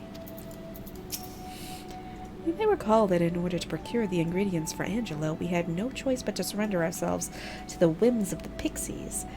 But I should have done so with far better grace had I known what we would go on to achieve.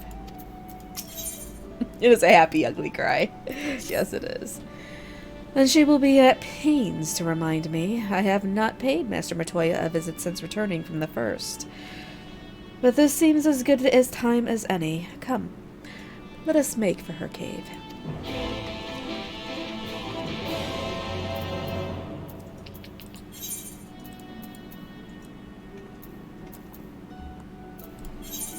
That's right, we gotta fly all the way from Idleshire.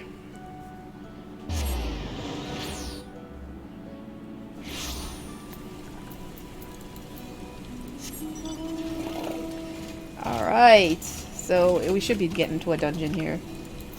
Oops, in a minute. Which is actually, I really like this dungeon. It's a fun one.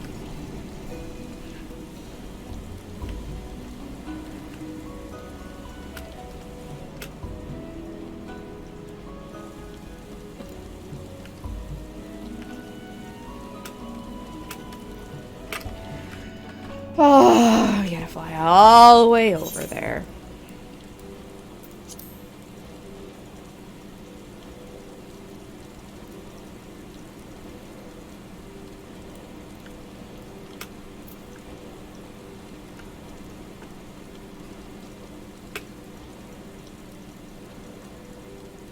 Yes, gobbies. I love the gobbies. Gobbies are great. They're great.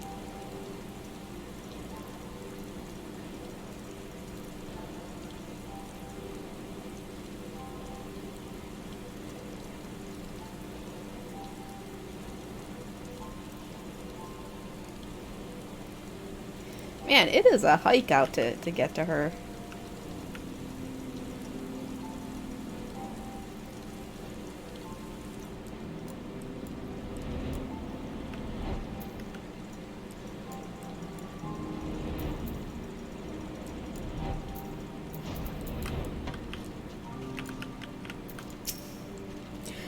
I take it you are ready to bear witness to the joyous reunion of master and pupil. Very well.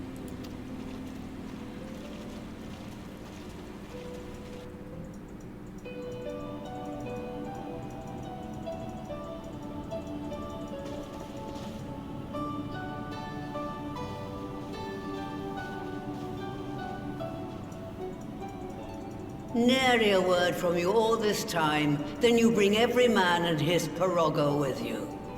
Did no one teach you any manners, girl? They were too busy teaching me etherology, Master. Jesting aside, I wanted to be the one to express our gratitude. I am told you spared no effort to sustain our bodies while we were away. And for that, we owe you our lives. Thank you. You were gone so long. I was starting to think you'd set your heart on staying. Oh, she would. For Runar. It wasn't easy to leave, as it happens. Seldom does one have the opportunity to study other worlds, and I would not have minded extending my stay by a handful of years. Ever the scholar. Y'shtola dedicated herself to studying ancient civilizations of the First, befriending a tribe known as the Knights Blessed in the process. There she took on the name of Matoya and won the respect of all the children of the forest. Oh boy, it's gonna embarrass. Alpha, no. I merely adopted an alias in accordance with the custom of my hosts. Yours just happened to be the first name that came to mind. You mean to tell me you went gallivanting about using my name and only bother to visit when you need a favor? And don't pretend you don't. I taught you long enough.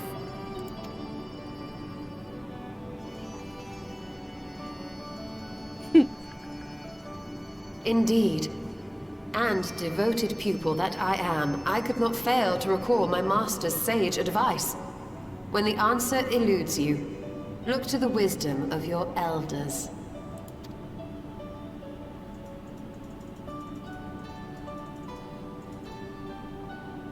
You there. Were you going to introduce yourself?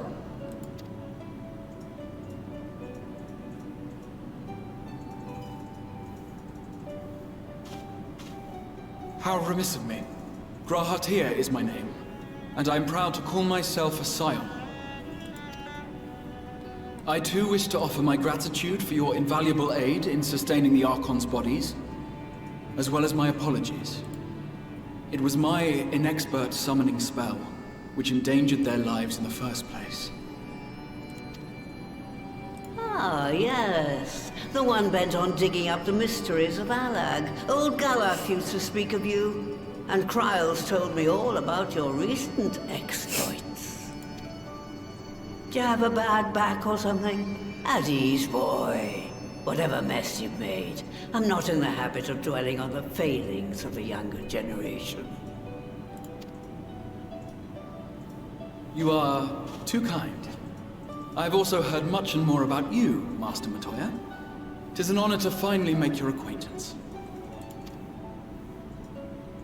Well, that's more than enough pleasantries for anyone. Tell me what you want. I haven't got all day.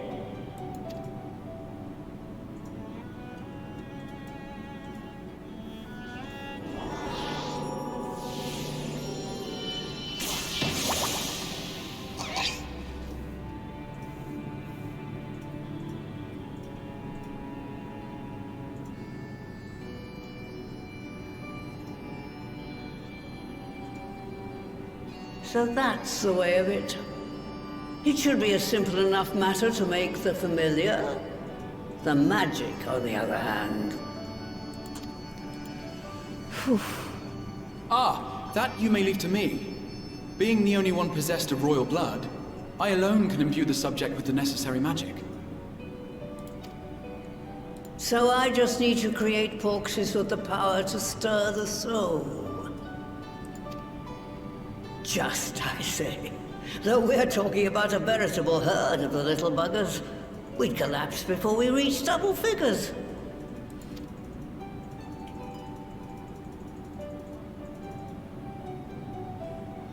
But if I could get a familiar to create the familiars, a mother porxie, as it were.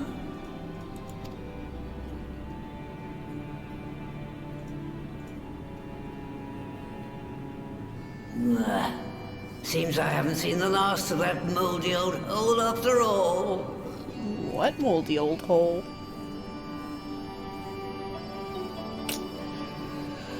Whew. Okay. All right. Off to my old workshop then. Everything required to make your familiar is there. That may be, but no one has set foot in there since the Exodus. I dread to imagine what has become of it.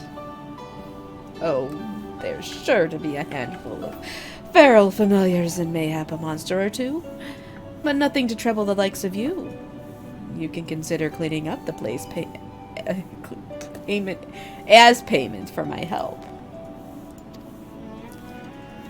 Fine, we'll do it. Good girl. Now, if there are no other objections, I suggest you run along to the Maker's Quarter. I'll send one of my pirogos ahead to let you into the workshop. You need only tell him who you are. One can't be too careful, after all. Off you go. Alright. Alright. Wait. How do I get out of here? I always just pour it out.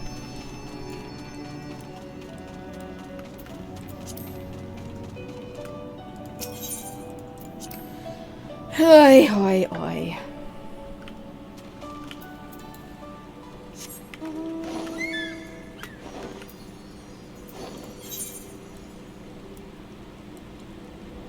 All the way over here. Fine.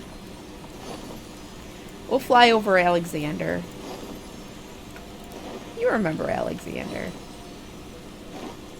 He has the best boss theme in the entire game.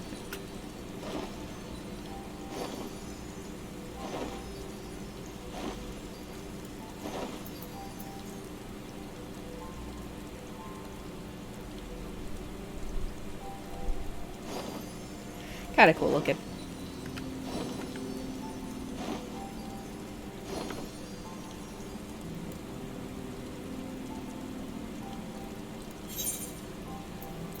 It's gotta be this house right here. Or this building, I'm thinking. Bite club? You mean nightclub. Alexander, yes.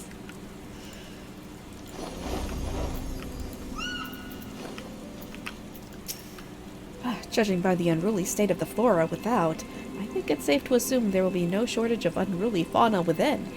Add to that the undisturbed secrets of the workshop, and we have the makings of an adventure. The workshop was an unforgiving place even before the Exodus, and I doubt the years of neglect have improved it. Grass could certainly do with the trim.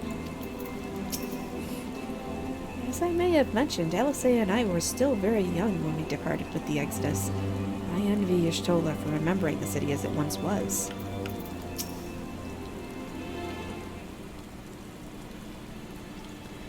Greetings, Ribbit, and welcome to my good mistress's relict. Rogo is my name, and I am honored to be your guide. Within you will find a space dedicated to the makings of familiars, along with a cavern wherein the requisite ingredients may be had. I must warn you, however, that the place has not played host to a single soul, much less a broom, in over 15 years, and will, I regret, be in some disarray. But rest assured, my brothers and I shall see to it you do not lose your way. Now then, Ribbit, only say the word and I will show you in. He's cute. He's a cutie pie. Alright, we're gonna do this. We're actually gonna just do this in here. Because we gotta go fast. We gotta go fast, because I gotta end at like 3:30, so we're just gonna go straight into the relic. What I'll do for the Shadowbringers dungeons, I'll try and do them in the trusts, because there's a lot more dialogue and stuff with all the characters, and it could be more interesting, but... I mean the Endwalker. Yeah, Endwalker.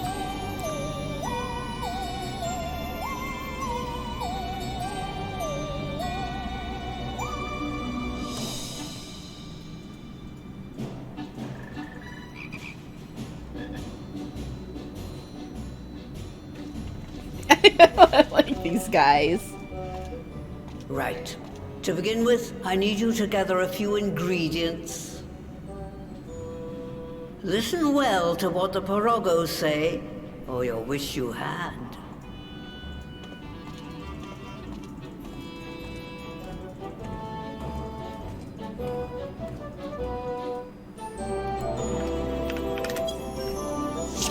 Alright, let's go. They are froggos. They're so cute. There we go.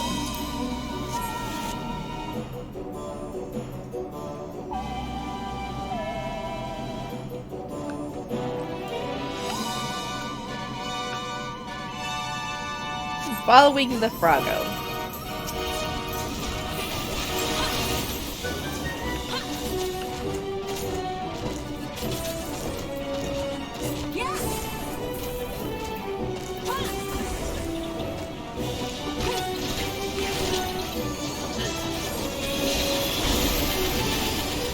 Yeah, there's gonna be a lot of hollowing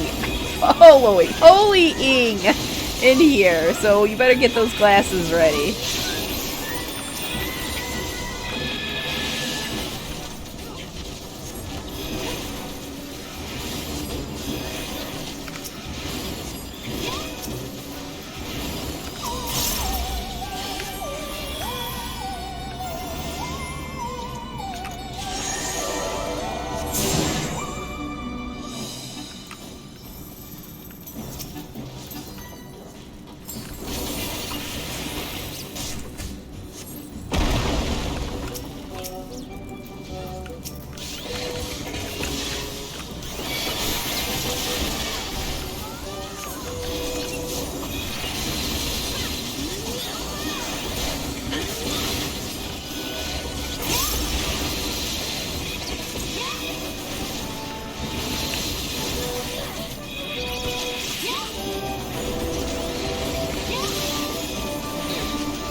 Yeah, there'll be a lot of that.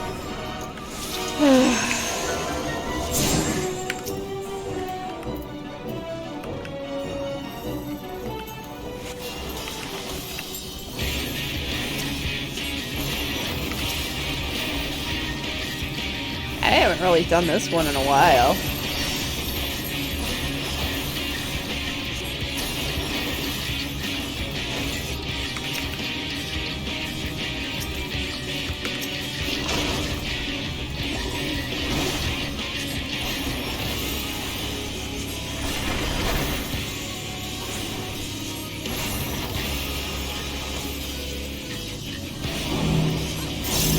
Don't cross the beams.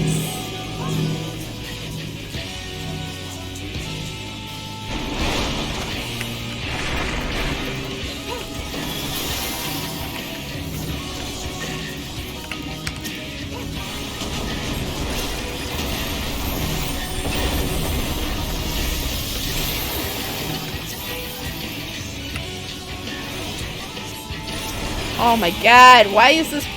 Does this person even know how to get the mud balls into the thing? Damn it. Yeah, he's a mud man. Literally, his name is Mudman.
Uh-oh.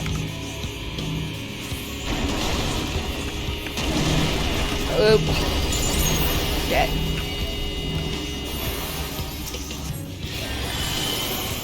Oh, that was almost a disaster.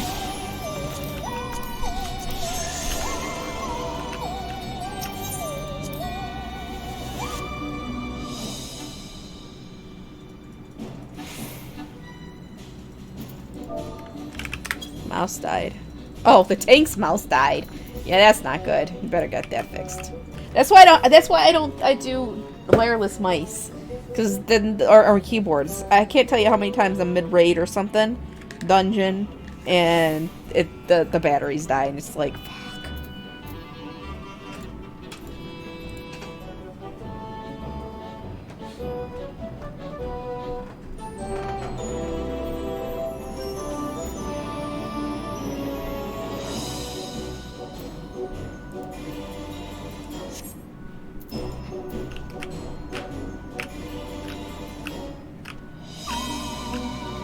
I may have to go to the bathroom again after this dungeon. Sorry, you guys. I'm sorry. Oh.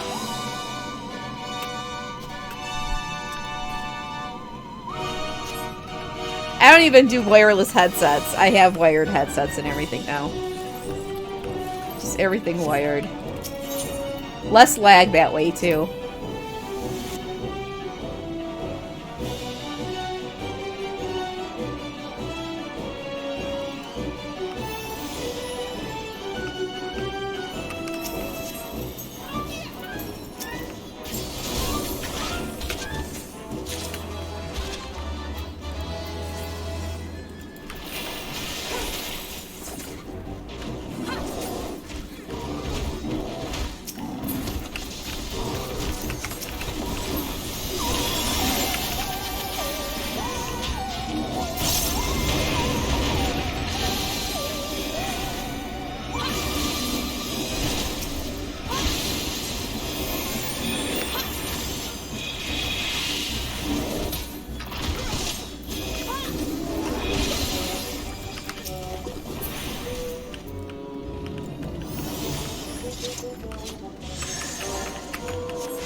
Man, it's so nice out today. About freaking time we're getting nice weather.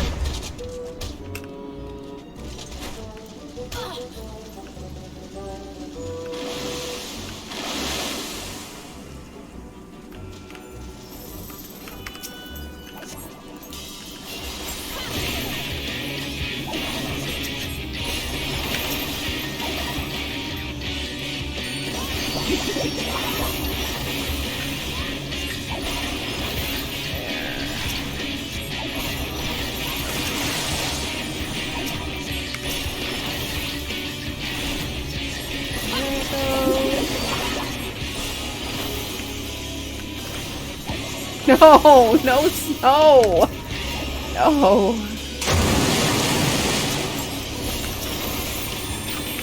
I'm done with that.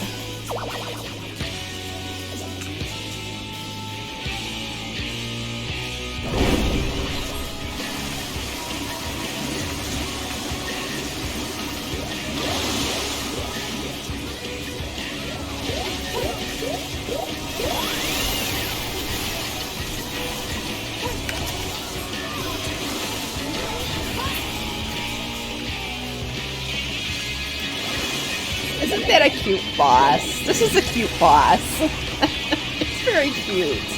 It's very kawaii.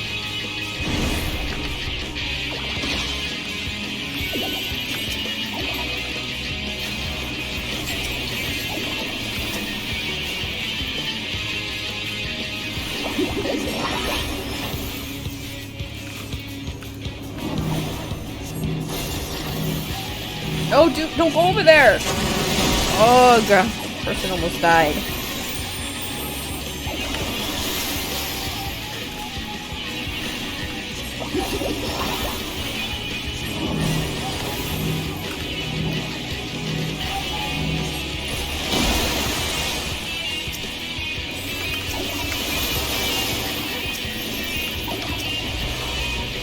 It's an Azumarill. I don't know what that is.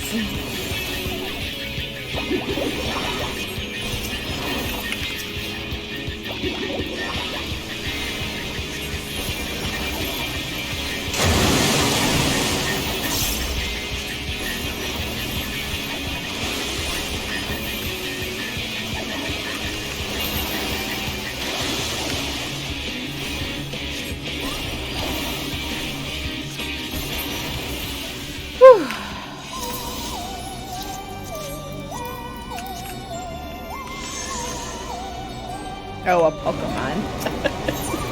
I don't know anything really past the first generation, really.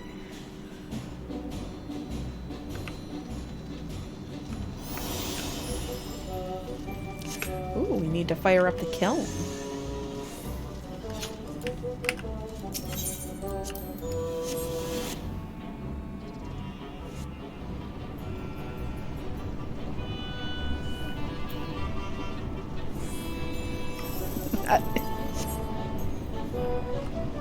I love this area, this zone. It's like the rainbow colored lava is great.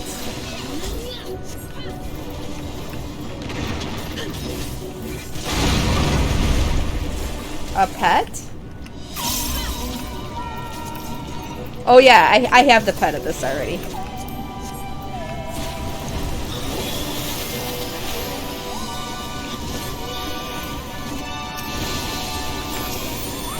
It's a drop off the last boss, and I actually do have it.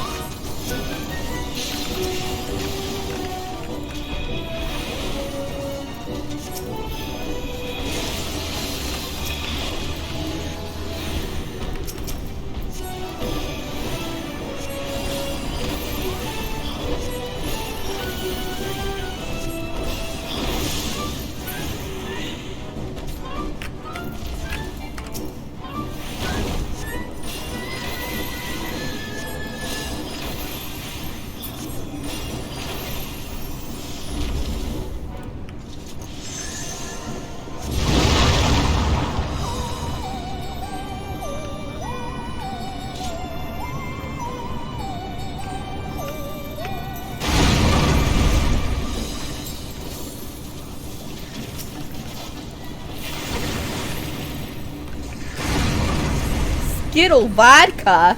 Yes, that guy's name is Skittle Vodka. I dig it. I actually really dig it.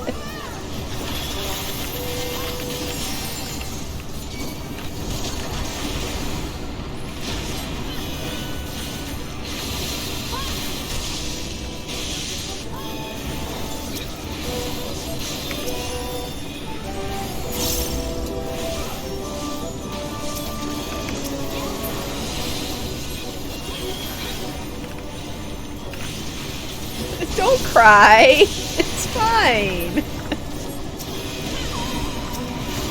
Ugh. Alright.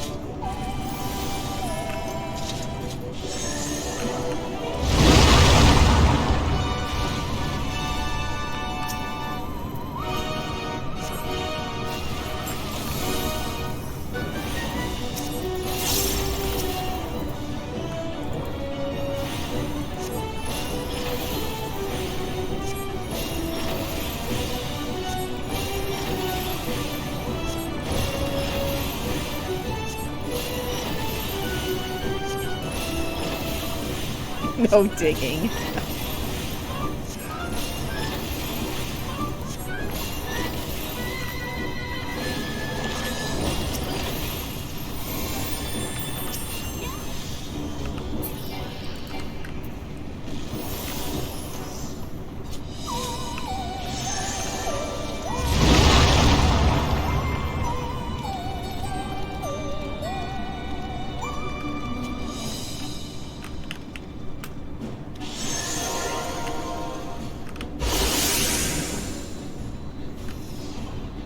Takes care of the kill. Alright. Now the last boss.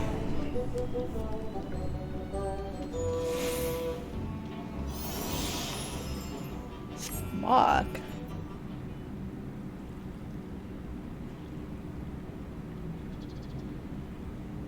Right then. Let's get this over with.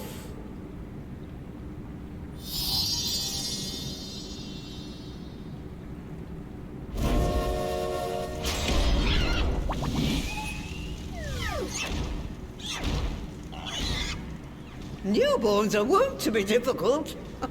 Sure, who's in charge?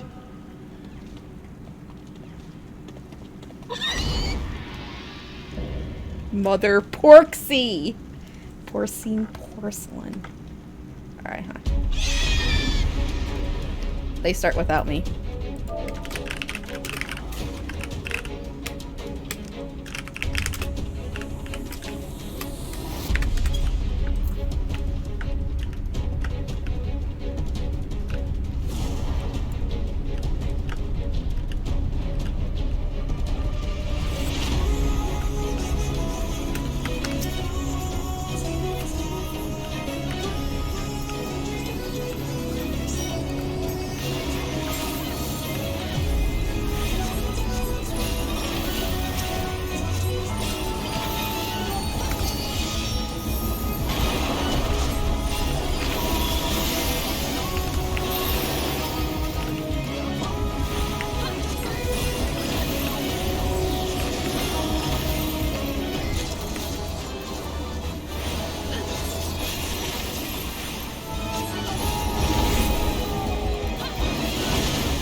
Alright, here we go.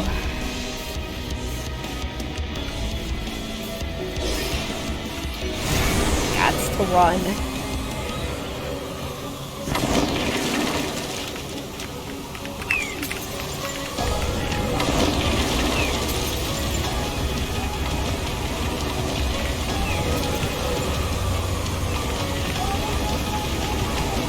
Ah, shit, I fell in there.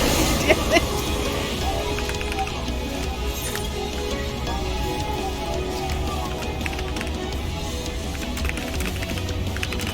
I died! Just this way.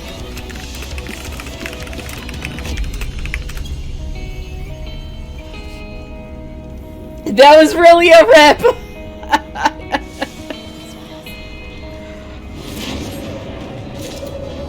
They don't need me to do this. They can do this.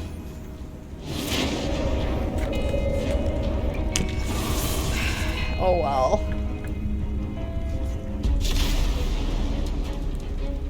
They're all tossed up in the air. That's my favorite part. You get tossed up in the air, and you don't know which way she's facing, so you gotta find where she's facing so that you know which way to go when you come down. And I missed it. Well, they'll beat her without me. Because you don't really, honestly, a lot of this stuff you don't even really need a healer anymore. At least not in not 5 mans, at least not in 4-man duties.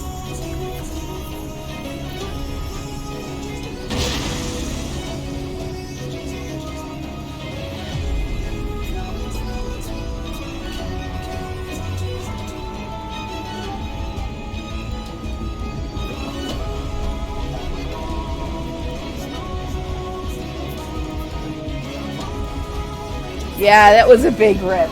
I never die on this. Ugh. They'll be fine, though.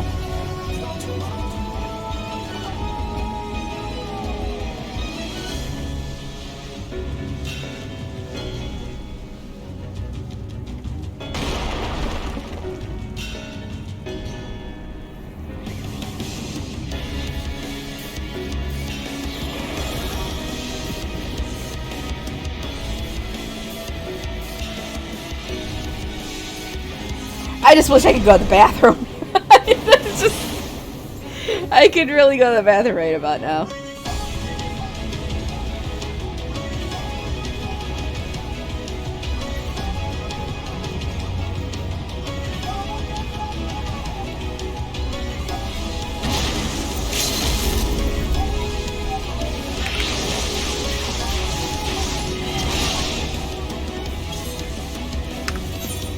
No. And they're all gonna be gone by the time I get in there. What outfit is that? Oh yeah. They all left.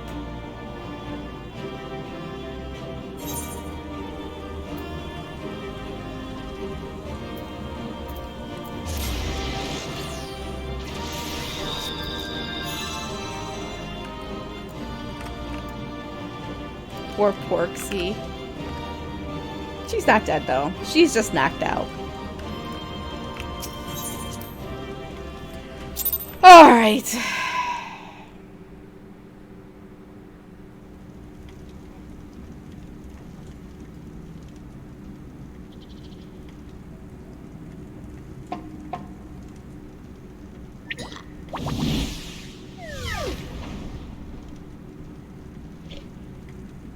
There we are. Quite tame.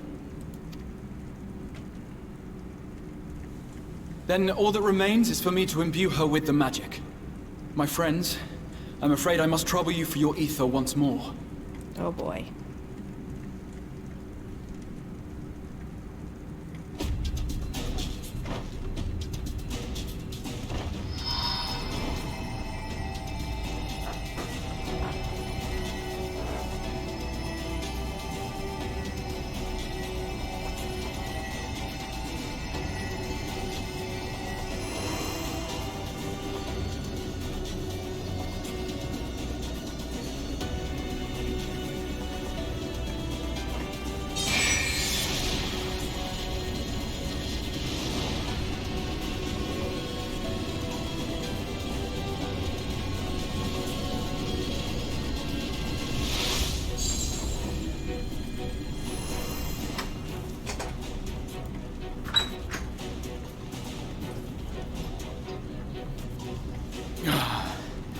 That should suffice.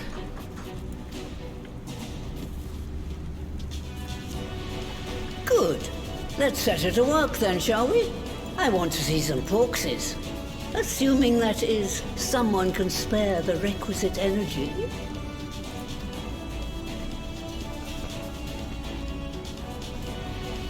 A mere drop in the ocean for the great sorceress Matoya, I dare say.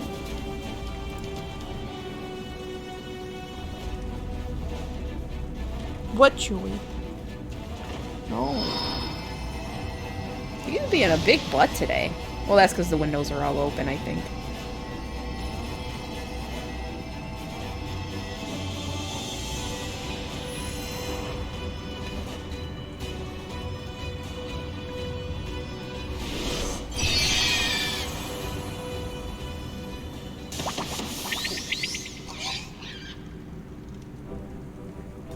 Excellent.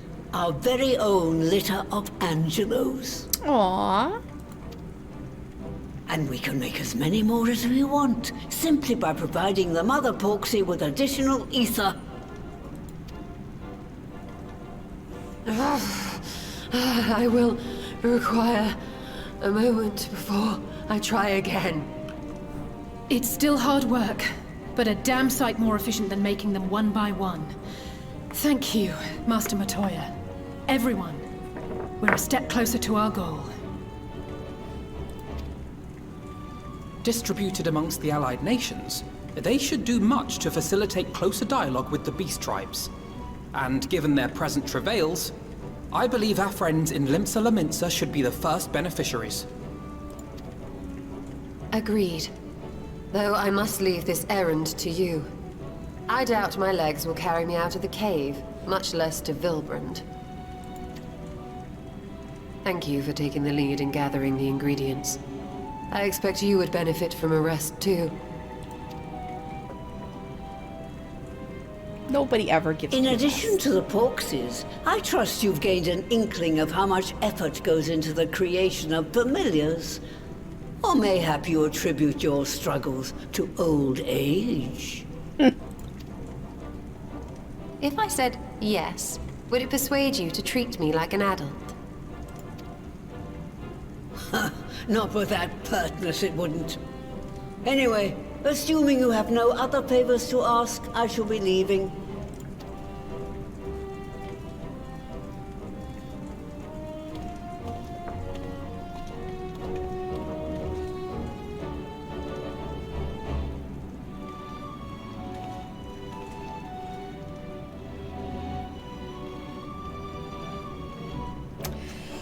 Alright! Now we can start saving all of the tempered peoples.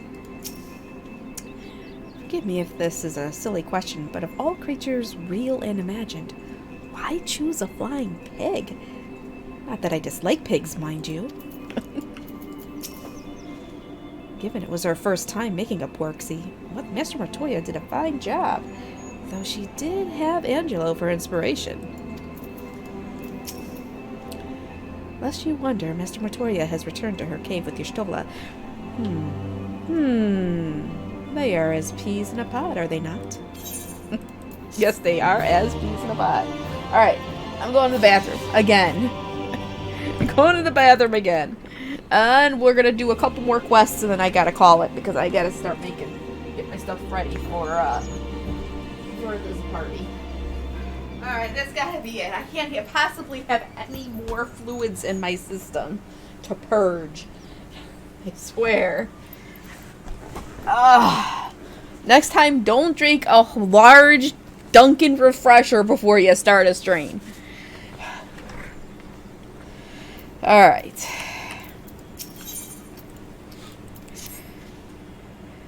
Well then, my friends, let us return to Limsa Lominsa and deliver the good news to the Admiral. A word to the officer in Bulwark Hall should be sufficient to secure us an audience. Yeah, well, you should be happy it was the Dunkin' refresher and not a cocktail. And I'm not talking about cocktail sauce. I'm just talking about a good old cocktail.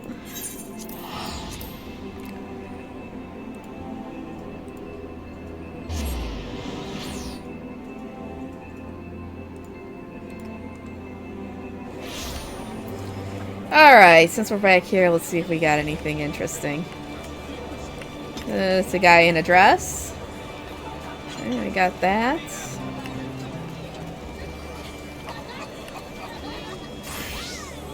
It seems like pretty much an... Oh, this dude's still here! This dude is still here. He's been here for like 2 hours.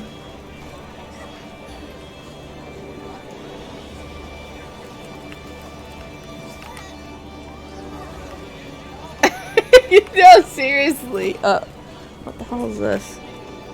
I don't know what this number is.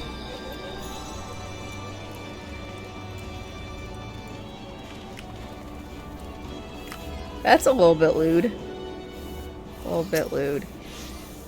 Kind of like that look though. It's not bad. All right, let's get to what we were coming here for. Not gawking.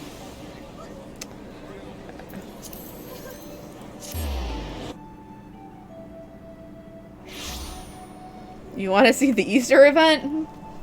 Well, I'll do a couple of more quests, and then when I'm done, if we have a little time, we can do it. It only takes like 15 minutes.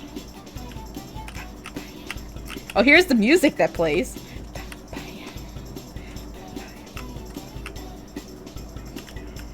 I like the music. It's all boppy.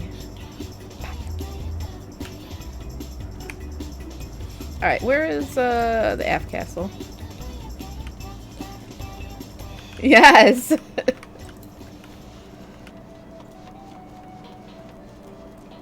Wait, where am I going? The lower decks! Sheesh, I need to go back down. Yes, it's very boppy.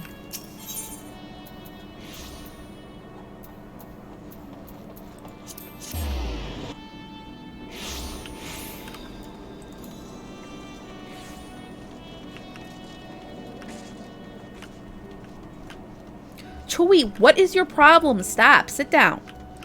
Sit down, boo-boo. You drive me crazy.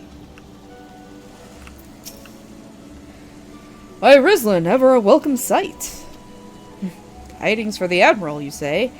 She is presently receiving guests, but for the Scions, I know she will make an exception. Follow me.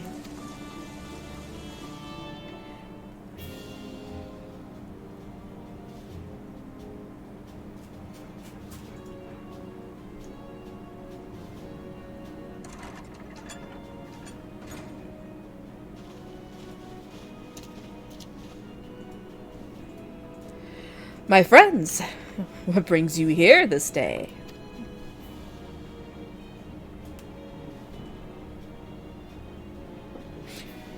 This is true. By the Navigator, a cure for tempering. As often as I've been in awe of the Scions, I would not have thought it possible. And yet it is, Admiral. We have done it. Here in Limsa, and production of more familiars has already begun. You have my thanks, truly. This will do much to advance the cause of peace. Yet I fear it will take more to close the rift twixt man and beast man.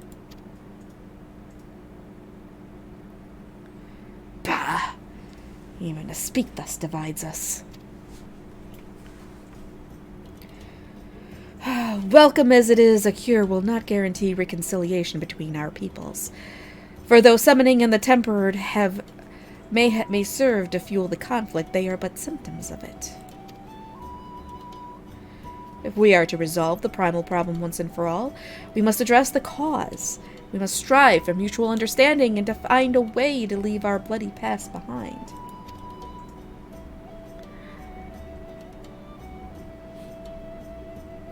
'Twas I who moved that the Alliance renew its push for peace. Since our ancestors came to these shores some 7 centuries past, we Laminsans have been at odds with those who share our island home.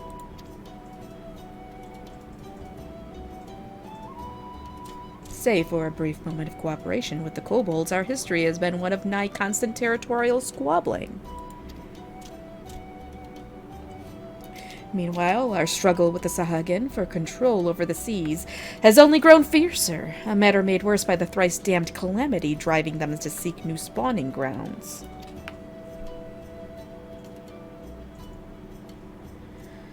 With survival at stake, each had no choice but to fight, and so I dismissed peace as impossible.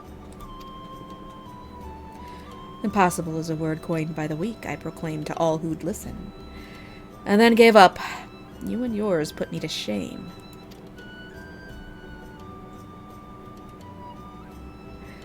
Since you led us to victory against the Black Wolf, you have achieved the impossible again and again and again. And I thought it high time that I followed suit, hence my proposal to the Alliance Council. But no sooner did I reach out to our neighbors in Vilbrand than my own people sought to thwart me. You speak of the pirates who failed to attend the meeting. Aye, acting through a friendly faction among the kobolds, we had intended to seek an audience with a prominent patriarch. But the bloody executioners would not hear of it, and their absence sent a message to the rest. Though they are but one of the 3 pirate powers, they are the greatest, and any attempt at peace would founder without them. I am given to understand that their leader, Captain Hilfair, has been bedridden for some while with an ailment of the lungs. Correct. In his absence, his right hand leads a man named Sicard, but recently risen to prominence among their ranks. Save for his disdain for authority, little is known about him. We have invited him to speak with us more than once, but he will not come. I have tasked the Yellow Jackets and the Rogues with uncovering his motives, but they have learned naught of any value. Leave it to us. We'll get to the bottom of it.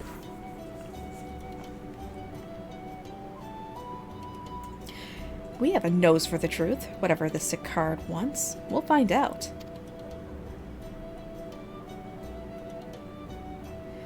Truly, I would be much obliged. I shall look forward to hearing what you learn then. Good luck.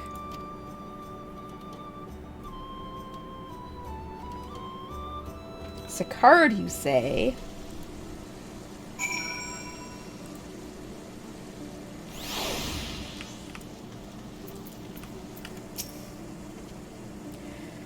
By way of a first step, I suggest we split up and make inquiries around town. Someone must know the Sicard. If you could approach the pirates, Rizlin, the rest of us will seek out merchants and adventurers. Why do I get the pirates? Oh, you guys don't want to deal with bloody pirates, do you? Fine, fine. Alright, where do I find these pirates? Ah, to the aft castle, you say.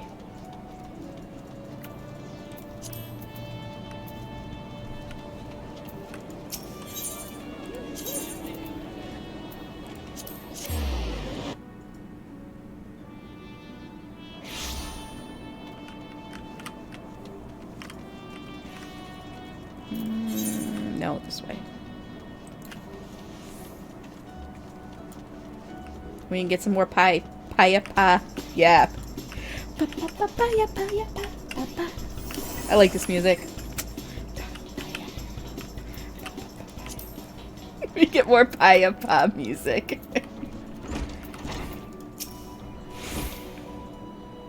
Eh? You want to know about Sicard? He's a wily bugger is what he is. Found some clever way to make coin, they say, and traded it for Moonskate's place at Old Hillfier's side. There was a time we raced the executioners for our pick of the Empire's fleet, but the Garleans are gone, and them days with 'em. Owing to which, we've all of us had to look for other ways to make ends meet, with that jumped-up bilge-rat Sicard land and the juiciest whatever it may be. Not that we sirens are struggling, mind. We do well enough guarding fishing boats from the fishbacks and other beasties. Get the first pick of the produce for your trouble, see? Quality stuff at a bargain price. This we pass to our sisters as can't sail on account of getting old or wounded or with child, and they cook it up and sell it for a pretty profit. Simple. Oh, I miss the old days, don't get me wrong. But when I see the girls with their little ones, I think to myself, a life of peace and quiet ain't all bad. Huh. Alright, some more bopping.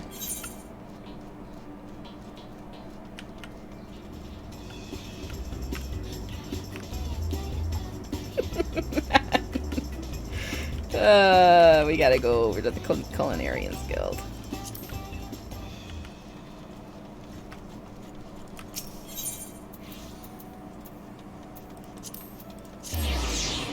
Yeah, you gotta keep bopping. You gotta keep bopping.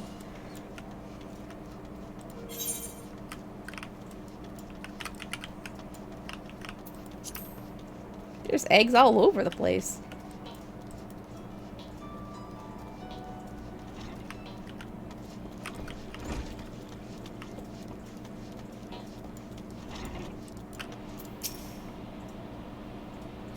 Curious about Sicard, are you?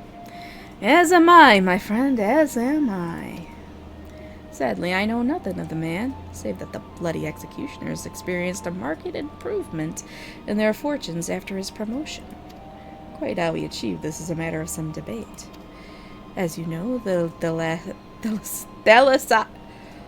Lysocracy, that's right, yeah, permits us to attack only Garlean vessels, yet these have all but vanished from the sea since the Empire turned in upon itself. In order to adapt, we Krakens have taken to trading with the East, but the executioners are less forward-thinking. I cannot imagine they would willingly abandon the old ways. So how, then, are they lining their coffers? Whatever their secret, they are not like to share it with their rivals, but mayhap you will have more luck. Alright, now what? Where's Alphino? Oh, no, down there. Alright.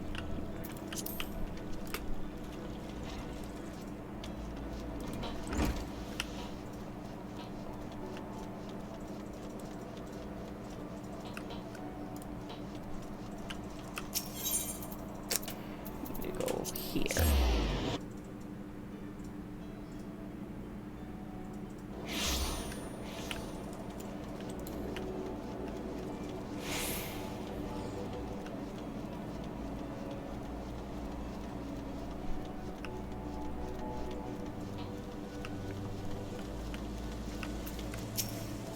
I see everyone has returned.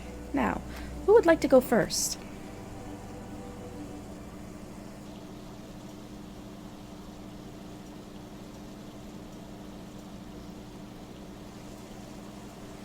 So, just as their imperial prey began to disappear, Sicard turned the executioner's fortunes around with the mysterious new source of income.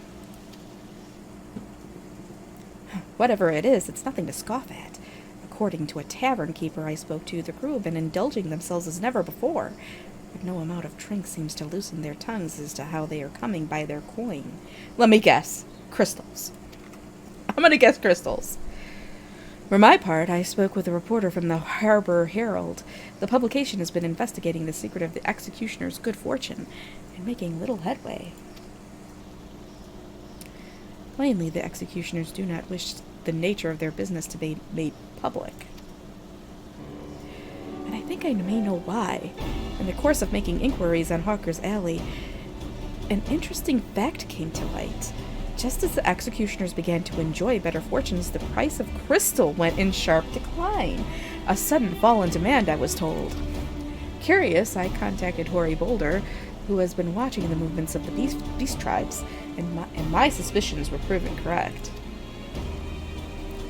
Despite ever-worsening relations between the beast tribes and the thalassocracy, neither Titan nor Leviathan have made an appearance of late, suggesting that the kobolds and Sahagin lack the means with which to summon them. Do you mean to say the executioners are divesting them of their crystals? All indications point to that conclusion, yes, though we have no hard evidence as yet. We must investigate further. Agreed. So how do we proceed? Oh, I have an idea about that. In fact, I have already taken the liberty of making for certain provisions. Oh boy.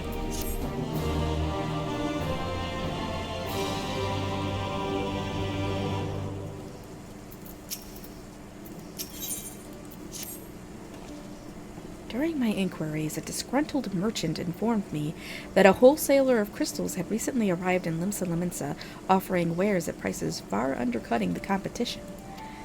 After asking around, I was able to gain an introduction and will shortly pose as a potential buyer in a bid to establish the crystal's provenance.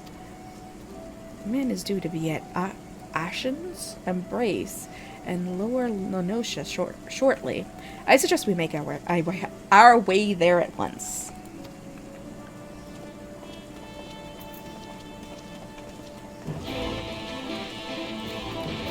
We are on the search for Sicard. Alright.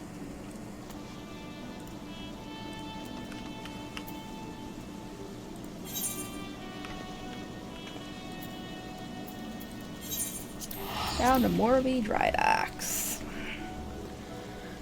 Oh, finally Chewy's sleeping. He's been a butt for the last few hours. He was being a butt. Were you being a butt, Chewy? Don't look at me like that. You were being a butt.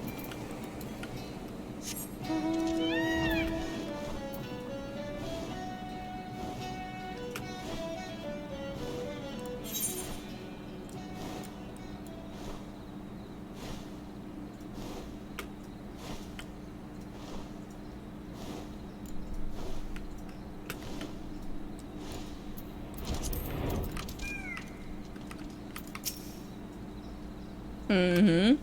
Almost like he's a Buttian or something. Almost.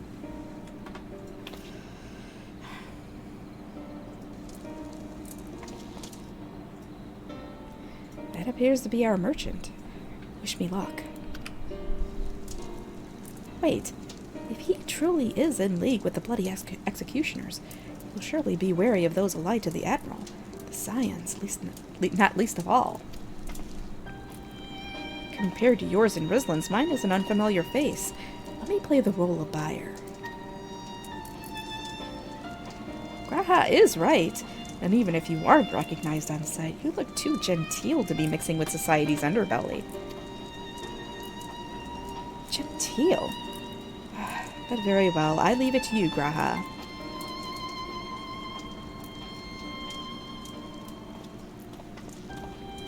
Oh, she's been a stinker. She is a stinker.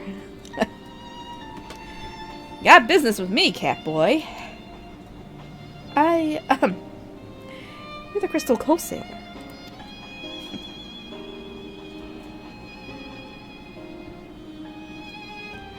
That I am. But you're no merchant. So what do you want with what the crystals for?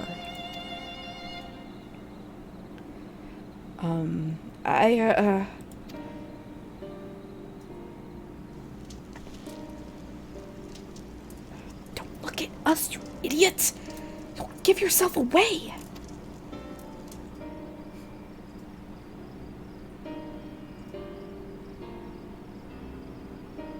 Oh, I see.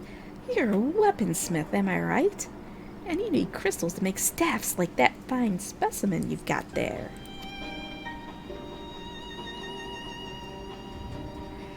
That's right. I am indeed a weaponsmith, and I use naught but the finest materials. I bid you show me your wares. Well, you don't invite just anybody into your storehouses. Takes time to establish trust, you understand? Look, I have a large and urgent mission. If the quality is satisfactory, I will not quibble over the price. Alright. It's plain that's no ordinary crystal adorning your staff, so I'll make an exception. Come with me.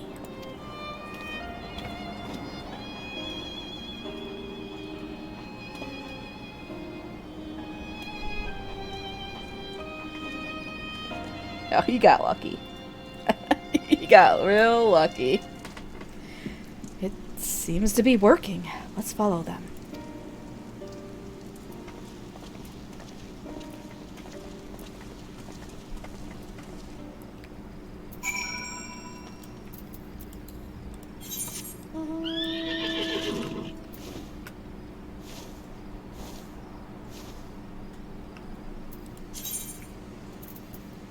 Oh, some more of those.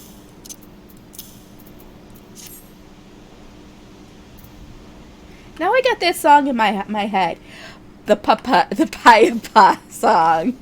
I have that song in my head all day. They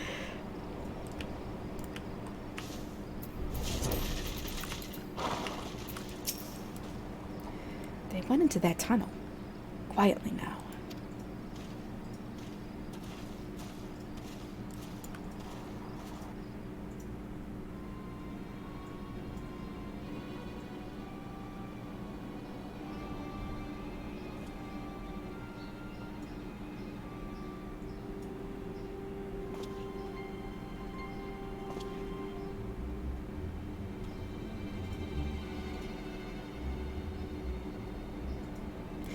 You won't find any finer, especially not for the price. Indeed, I would expect to pay more than double for such quality. How could they possibly be so cheap? There's nothing unlawful about them, if that's your worry. They're from Ogomoro, if you take my meaning. Stuff's as pure as it gets. You won't be disappointed. So, how much do you want?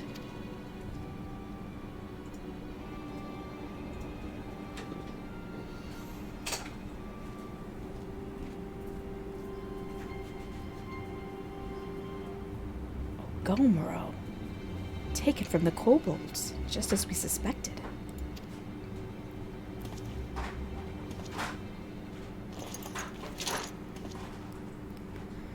That's enough. Shut your gobs and turn around. Slowly.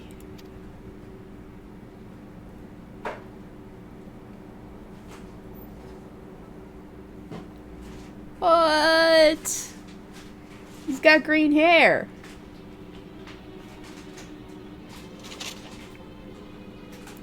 I'm Sicard, acting captain of the Bloody Executioners. No need to introduce yourselves. We know who you are, scions.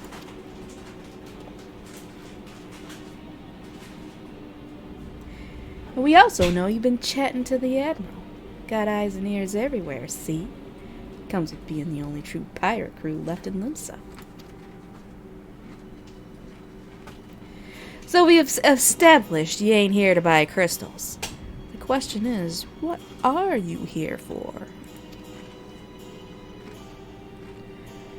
You are bold to reveal yourself to us without knowing our objective, but that would explain your swift rise to power. You have spoken plain, and so I shall return the favor. We came here to learn why the Bloody Executioners oppose the Admiral's will. And we have our answer. Should Limsa Lominsa make peace with the kobolds, you would lose the source of your newfound wealth.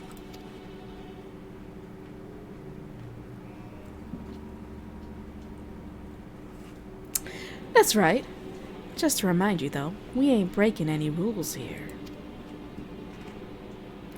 The law forbids us from attacking any vessel not flying the Imperial flag, but it don't say nothing about beastmen. Only reason we keep our operation nice and quiet is because we don't want no one taking our business. Wait. Just listen to the end, will you? For what it's worth, I have the highest respect for you and yours. Her, especially.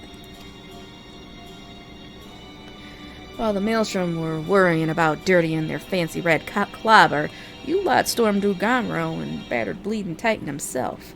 Raised a mug to you when I heard the news. And now we're following in your footsteps, making sure the Beastmen never summon their stinking gods again. Practically your successors we are. When there were still Imperial ships about, we did our bit for Limsa and went after them. But with the Garleans gone, there's no one left to ply our trade except the Beastmen. So let us have that, eh? It's only fair. Contentious though some may find your views, it is true that you have broken no laws. That being so, I see no reason why you should not state your case directly to the Admiral's face. Unless the acting captain of the only true pirate crew left in Limsa Lominsa has some other cause to hide in a cave. Well said. Well said indeed.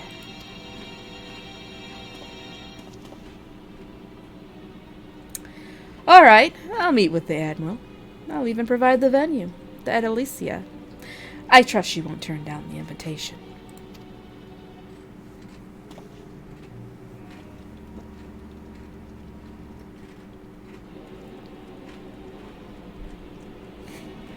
Okay.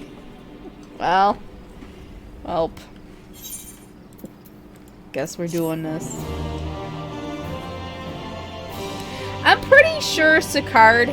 Is Sicard the rogue quest giver? Yeah, I think so. Yeah, I think he's the rogue job quest giver, whatever. Anyways. I thought myself the hunter, but it turns out I was the prey. Timely reminder that the pirate powers of Limsa Lominsa are not to be trifled with. But all's well that ends well. Grahatia's timely provocation had the desired effect, and Sicard has agreed to a meeting. Let us hurry back to Limsa Lominsa and pass on his invitation to the Admiral. I bet if I had leveled a rogue / ninja, he would have said something in that quest. Be like, oh, I know you. Type thing, you know. You get that from time to time. Alright, let's see.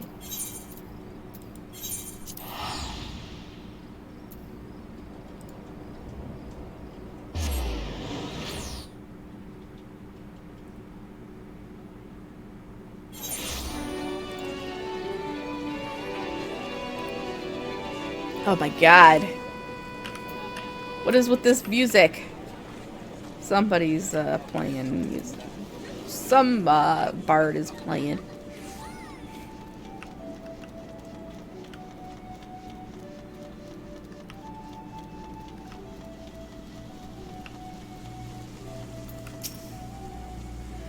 Ruslan, your companions have already reported at the command room. Will you be joining them?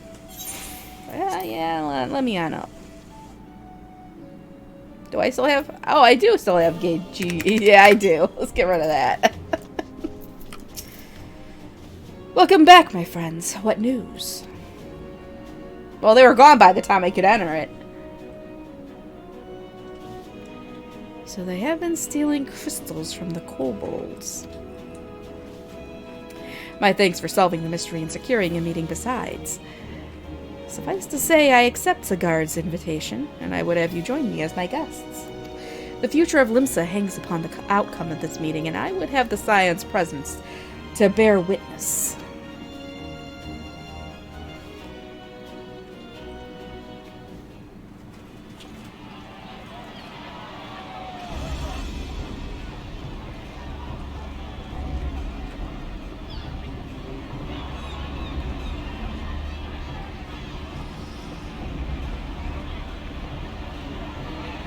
Look who's come crawling! Traitor! You can shove your piece! Really?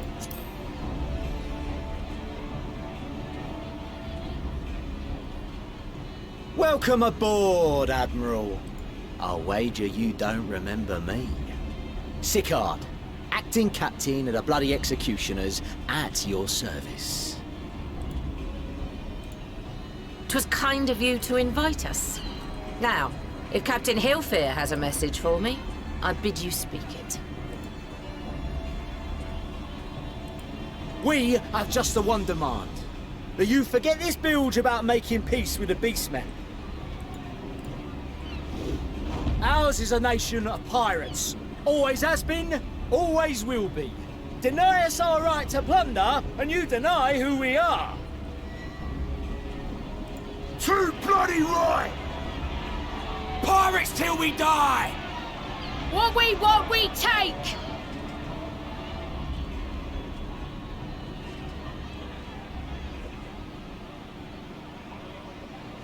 Piracy has no place in our future. What'd she say? Pirates have no place. Our nation has prospered through piracy, 'tis true. Yet it is but one part of our long and storied history.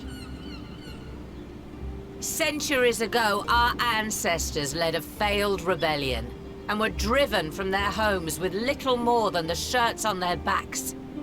In fear of their lives, they sailed south until they came to these shores.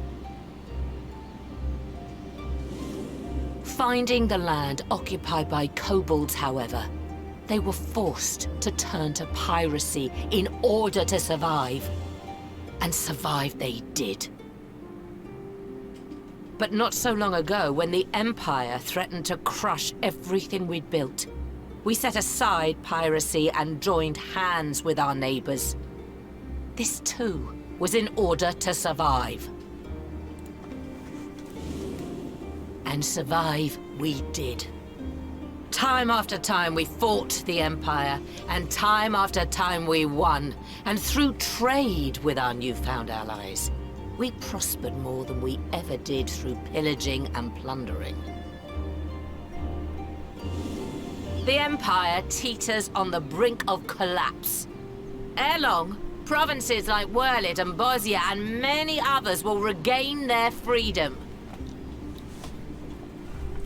When they do, our matchless fleet will lead the world in a new golden age of commerce. The tides favor us, and the ocean beckons with her vast bounty. But if we cling to the old ways, this great ship we call Limsa will trade the boundless seas for a lagoon. Shall we scorn the world's wealth for a plundered pittance then? Or shall we embrace change and thrive, like our ancestors before us? The choice is yours. But if we are to prosper in the coming age, the whole of Vilbrand must become our ship, and a kobold and Sahagin our crewmates.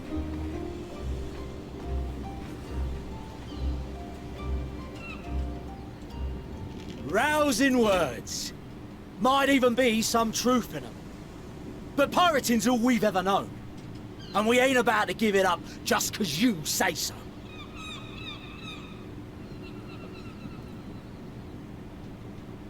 Still. Clap, clap, clap. We're all Laminsons here and no one wants a war. So where does that leave us? Long before you became Admiral, I heard you was captain of the League of Lost Bastards. That true? If so, you'd know how we pirates settle our differences. Duels? Probably.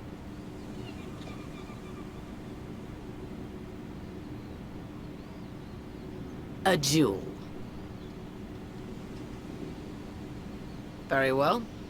As Admiral of Limsa Laminsa, I accept your challenge.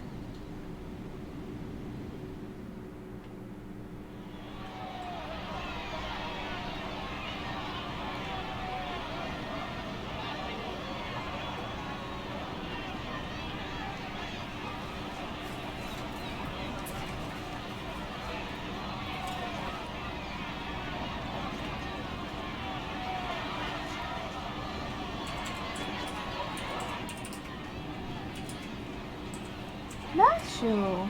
Come here, Nashu.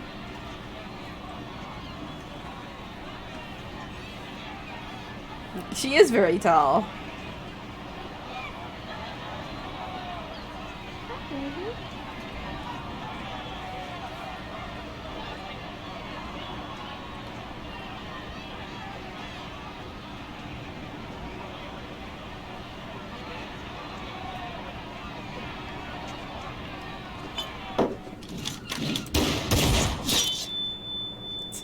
Seriously.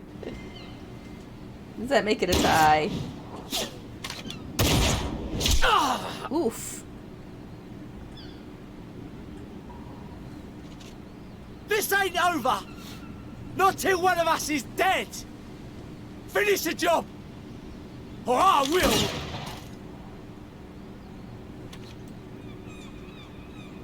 Who that?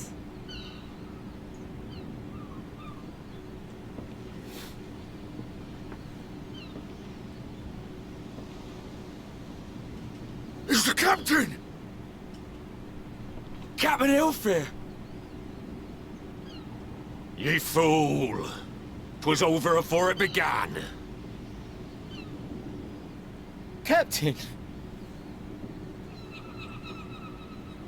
Seems the whelps have been yapping while their master was abed.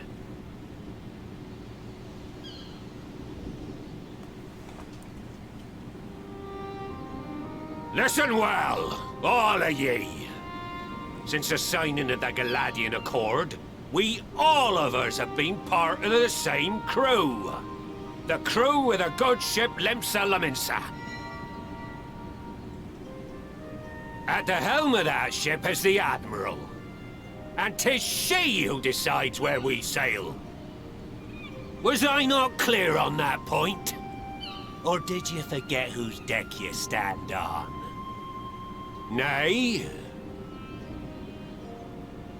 Then what in the seven hells are you playing at? It's all we know, Captain. If we ain't pirates, what are we? You're bloody idiots is what ye are. Idiots with your own lives ahead of ye. Ye can do anything ye want. Be anything ye want. We're pirates, aye. And we pirates love our loot. But that ain't our first love. Our first love is the sea. The sea! And what she brings us. Freedom! So hold fast to that. Let the brine-crusted husk that stands before you now be the last of them as knew naught save out of steel. And make of yourselves a new breed of pirate!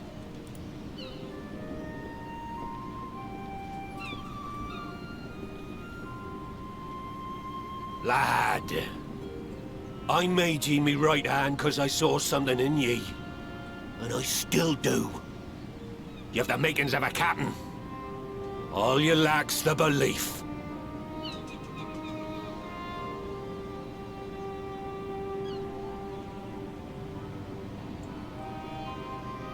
Well now, it seems we're of one mind after all. Apologies for the misunderstanding, Admiral. We're with ye, wherever ye be headed. You have my thanks, Hilfir.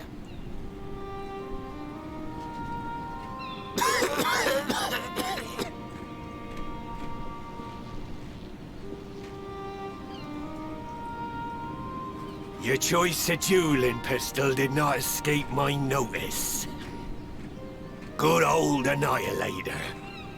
Ender of many a proud pirate's voyage.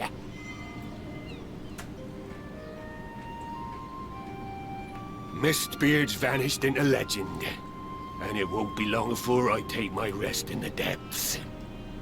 Yet be that as it may, the old ways can only truly die when we've dealt the Empire the telling blow. There'll be stormy seas ahead, no doubt. But I'm trusting ye to steer us through to the other side.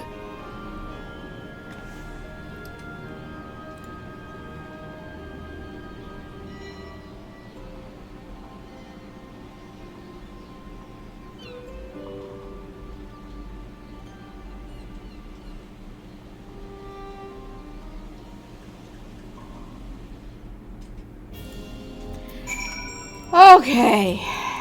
Well, does that mean everything's solved? Though I had anticipated a duel, I did not foresee that Hilfir would intervene. Full glad am I that he did. It would have been a shame to kill the boy. Instead, the whelp has learned a valuable lesson, and we have made peace amongst ourselves. All that remains is to do likewise with our neighbors. Alright, so let's gotta finish up these quests. Oh, I do sell wares for coin. I do. Now I need hardly tell you, but any attempt to negotiate with the tribes is doomed to fail unless their minds can first be wrested from the grip of their gods. And so, in the meeting we seek to arrange with the kobolds, I would have you free their leader of Titan's influence. Leave it to us. We will open his ears to reason.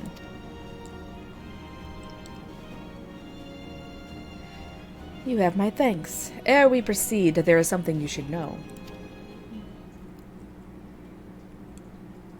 Some 50 years past, when the Sahagin swarmed at our hulls in ever greater numbers, Limsa entered into a covenant with the kobolds. To men shall go the bounty of the sea, to kobolds shall go the bounty of the land, an ostensibly equitable arrangement, conspicuously lacking in detail. Aye, inadvertently or not, the wording was ambiguous, and we took advantage of it, moving in to claim the northern reaches of Lenosha, which the kobolds believed theirs. Bloodshed followed, then bloodshed to answer the bloodshed, and on it went till every ilm of Vilbrand bore the stain of our conflict. This is not history, you understand. It is the present, fresh and raw, and with their kindred's blood yet on our hands, we will struggle to regain the kobolds' trust, even should we cure their tempered. Admiral, you speak of obstacles we are like to encounter at the meeting, but as things stand, I see no reason why the kobolds would agree to a meeting in the first place. And so we must provide a reason. I will restore their stolen crystals to them and personally deliver the cargo along with my apologies. Bait? They would welcome us into their midst, not to speak of peace, but to have you at their mercy. Aye, given the wealth of crystals we will bring, I'll wager they will attempt to summon Titan there and then. Meaning a high priest would need to be present, to whom we could administer the cure. Precisely. He is the fish I would catch, but he will not be alone. Nay, he will have guards on hand, and they will lay down their lives to protect him. Yet a single death on the kobold side would jeopardize our chance at peace, and there my venture founders. Yet it need not. What if we were to employ the Conqueror's chain? Though we would still have to weaken the kobolds, it would allow us to subdue them without inflicting lasting harm. The artifact Mistbeard used to take goods and not life? Aye, that would serve. Well done, Marshal.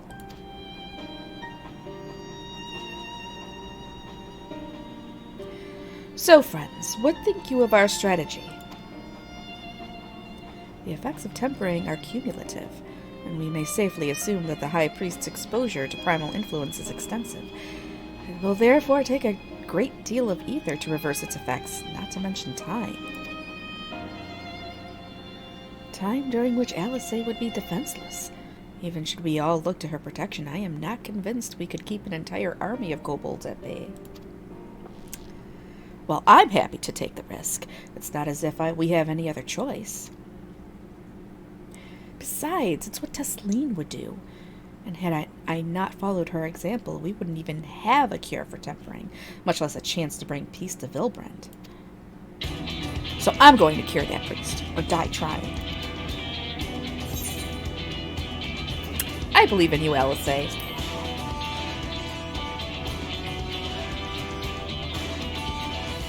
I believe in you too. You and everyone. I know you'll keep me safe. It is settled then. See to your preparations and make for Camp Overlook. We will join you there anon. I know! I'm still sad about Tesleen too. Alright. The Camp Overlook. I better get my MSQ list up. MSQ list, let's see. Where are we? We're on the Great Ship Vilbrand. Okay.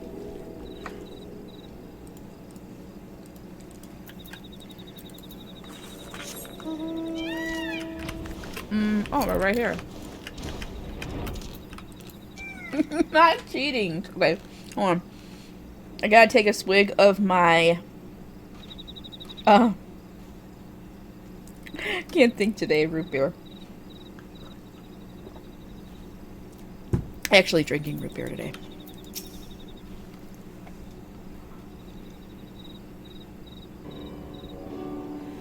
Alfredo wasn't lying when he said I'd be defenseless, so I'm counting on you all to give me the time I need.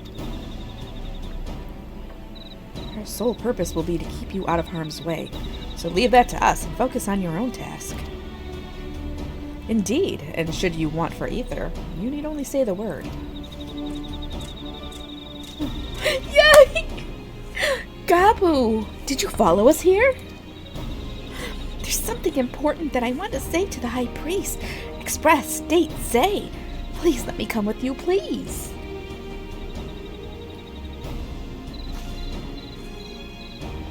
I'm sorry, but it's too dangerous.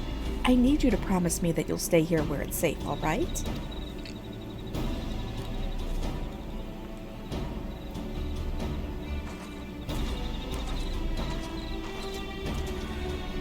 My apologies for the wait. It took time, but we have secured our audience. All unfolded as expected. At the mention of my returning their crystals in person, the kobolds suddenly remembered how keen they were to be reconciled. And so, in the glorious spirit of cooperation, we are to be received by Patriarch Zada of the Second Order, who awaits our pleasure in the navel. If you are ready, let us proceed to the Ugamro minds at once.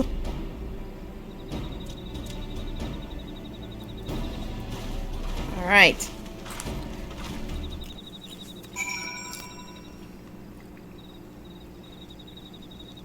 To Ugamro we go.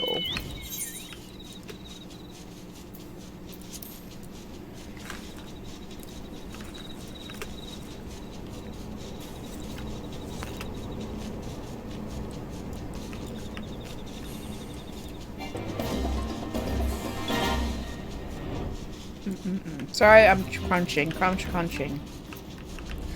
Alright. Wait, went the wrong way. Is it this way? It's this way. No, it's not that way. I gotta go around.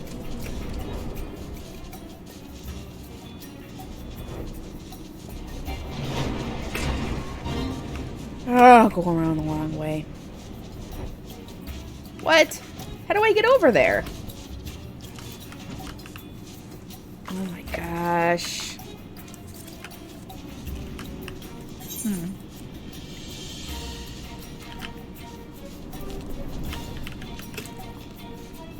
Oh no, I gotta go back around.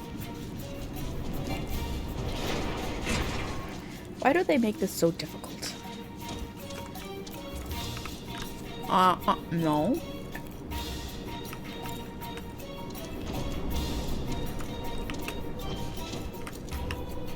How the heck?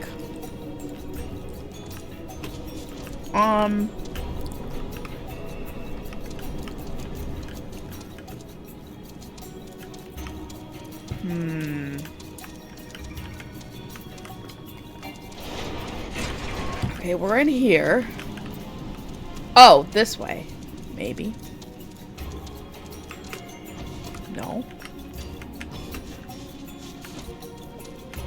What? You guys, this is not right. Oh, right here. It's right there. But no, I can't get through here. Oh, it's right here. Never mind. I am just an idiot. There we go. I got lost with the map. With the map. Alright.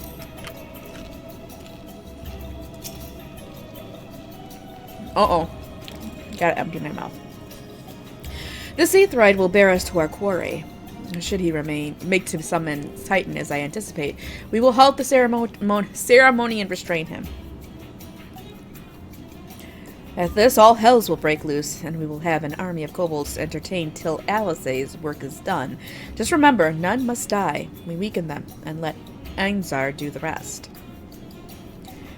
It is time. Stay the course, my friends. I spy calmer waters beyond this squall. Oh, we can just do normal on this one. I don't need to eat very easy.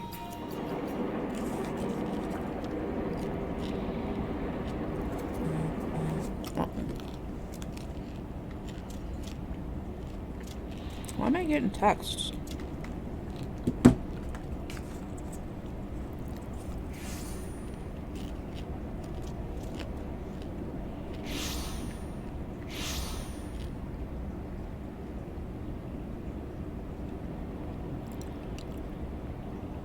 More dead kobolds.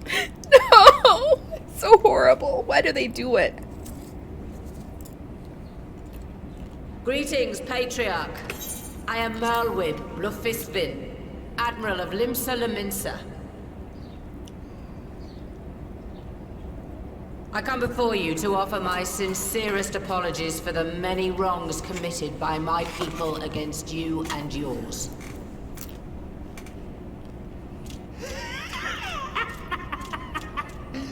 You were foolish to come here. Stupid, unwise, foolish. The Great Father shall have your souls for your folly. Uh-oh. Aye. Just as we thought.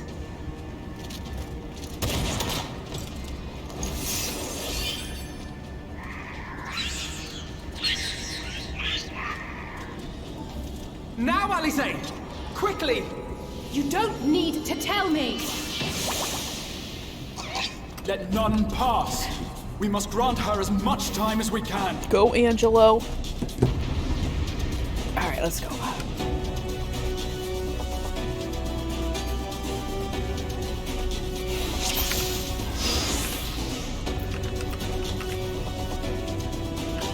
Zada's tempering. What are we supposed to do here?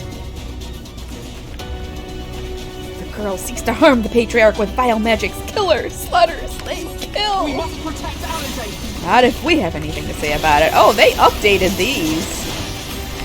Now they have the little portrait on there with who's talking, so it's easier to tell who's doing what. You're in my sights. Draw the golems.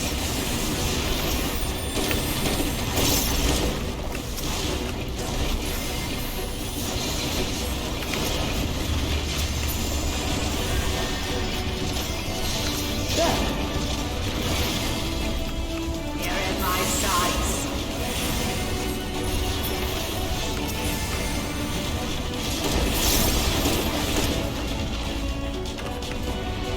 Are they gonna summon more?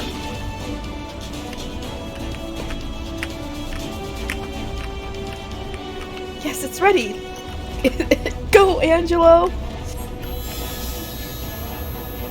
What sorcery is this?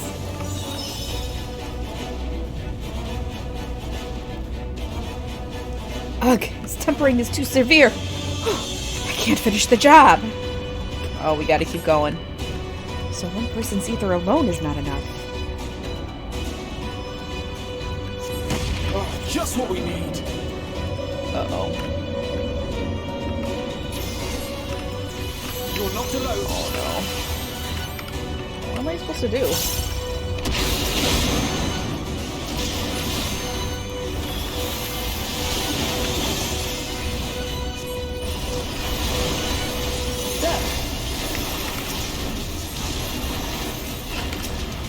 Oh, crap.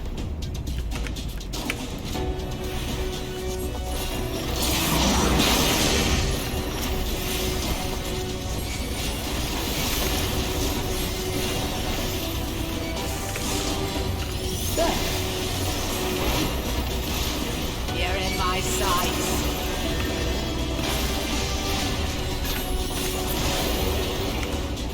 Alphino, let us lend Alizé our ether. I bet you I'm gonna have to lend my ether too. Here you are, Alizé. Thanks, you two. I'll give it another try. Uh-oh, bombs! We can't let them get near Alizé. Come on.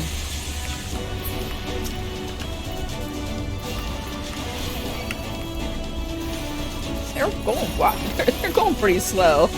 I am nearing my limit. Oh gosh. This is actually not that hard. It ain't even hard at all. I need more ether.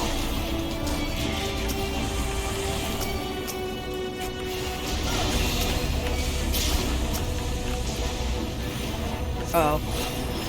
I probably should keep an eye on my health. Oh no. 7 health. There's too many. Yeah, they got a lot of health. I can't kill them.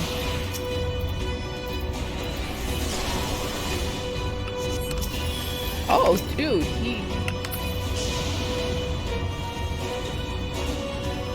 Wait, did he die?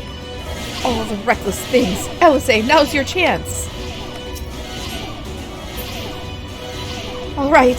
Please let this work. Ah, my head. The pain.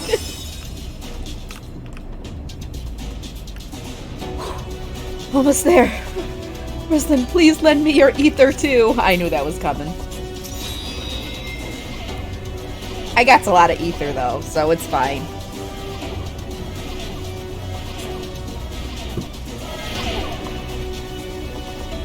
Ether is waning. Oh no. You're dead now, girl. Finished, done for, dead. No, Admiral, it's too dangerous. I made my decision before I came here, no matter what it costs me. Limsa will have peace.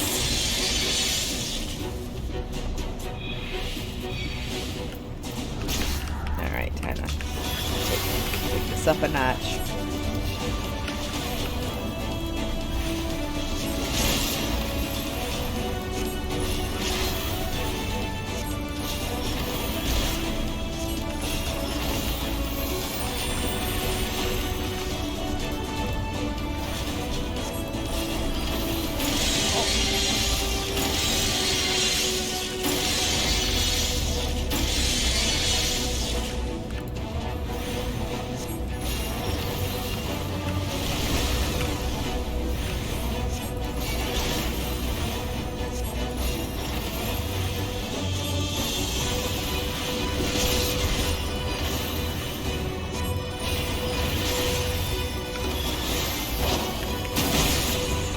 Uh-oh.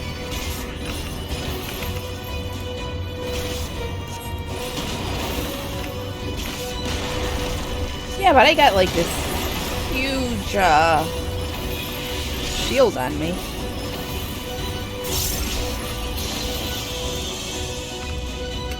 Rislin, a little more ether, just a little more and I can finish this. Where is she?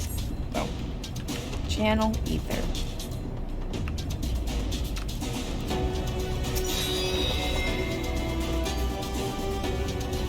Thank you.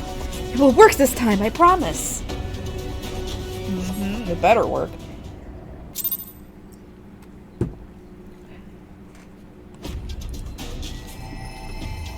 Yes, this will do. Here I go.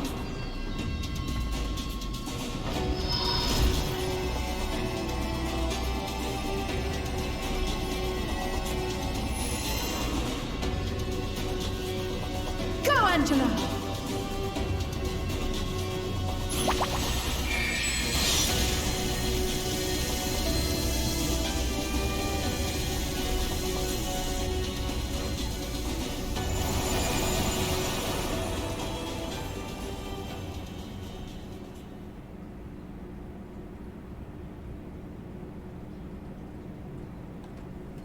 Did it work? Did it work? I love it when I say it right before they do.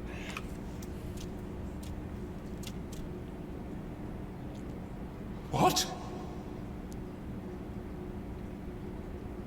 I guess it did.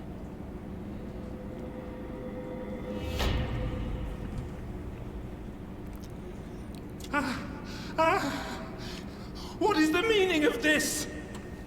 It's your fault. I'm sorry, but they died by your hand. You sacrificed them to summon Titan.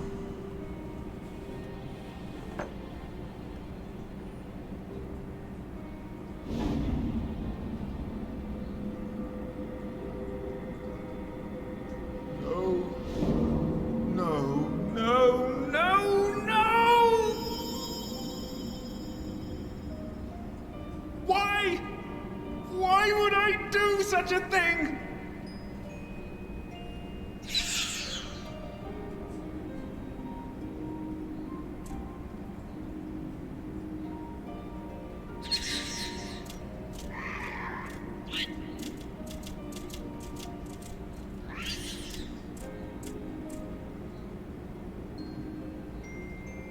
Would that there were a cure for the victims of the Tempered.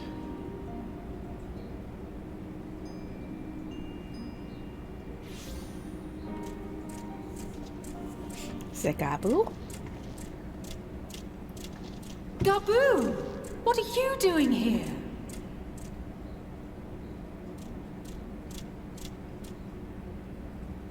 Patriarch, please listen to me. Hear, heed, listen.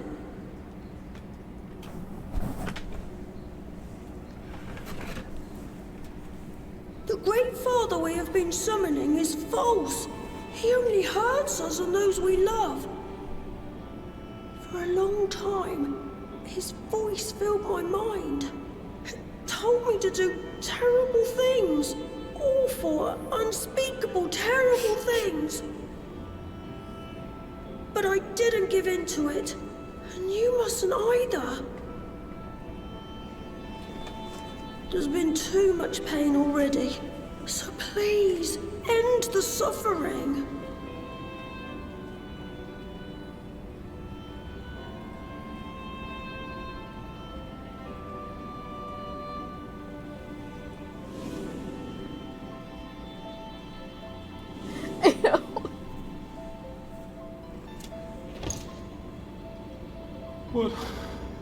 What have I done? We share this child's desire, Patriarch. An end to summoning, for it spells naught but misery for both our peoples.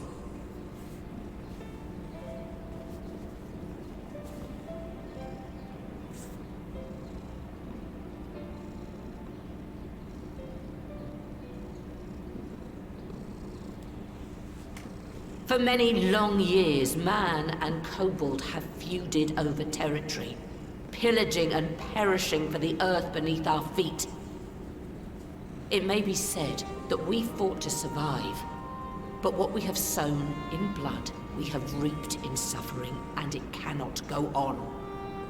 I would see us set aside the past and work together for peace.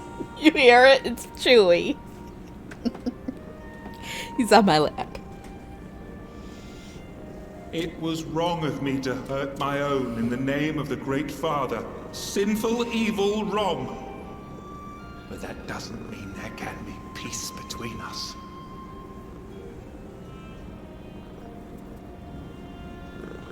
Men cannot be trusted. The bounty of the land was to be ours, and yours the bounty of the sea. But you broke the pact. Violated, breached, broke. Unready as we were, what choice had we but to call upon the divine to rid ourselves of your tyranny? None, and I do not blame you for it. In violation of the spirit, if not the letter, of the pact, we took your lands for our own. The fault lies wholly with us. On behalf of all Laminsons, I offer you my humblest apology. I pray you'll find it in your heart to accept it.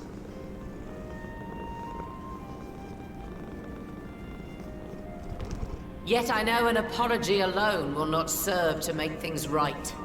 So, we will revise the pact to leave no room for doubt. And any who violate it shall face justice, swift and certain.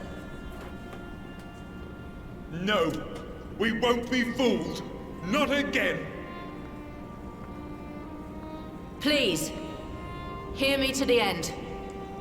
Fleeting though it was, there was a time when man and kobold abided together in harmony, in cooperation.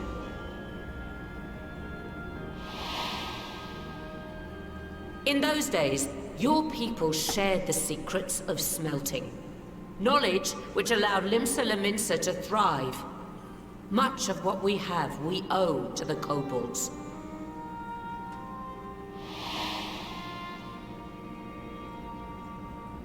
And so, for the good of all who dwell on this isle, I wish to make you an offer. We will bear your people's wares to every corner of the world, and trade them in your stead. In return, we will bring you the bounty, not only of the sea, but lands both near and far. Whatever you desire, the Navigator as my witness, you shall have it. There will be no more man and beastman, just the crew of the great ship that is Vilbrand. And together, we will share in the wealth of the world. If you'll only accept our hand in friendship.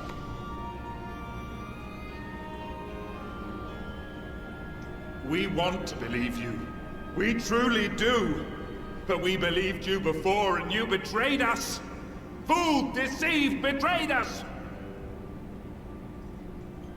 There are bad men, it's true. But there are also good ones. And the ones before you are the best of them. They were always kind to me. Caring, nice, kind, and I trust them with my life.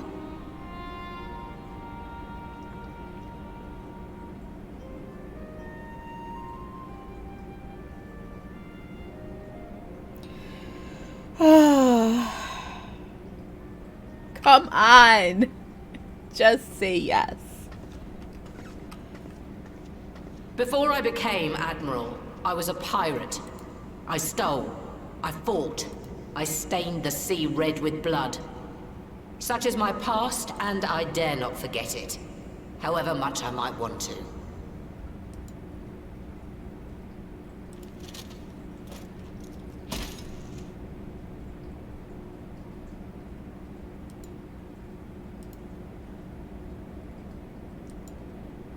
That is death penalty.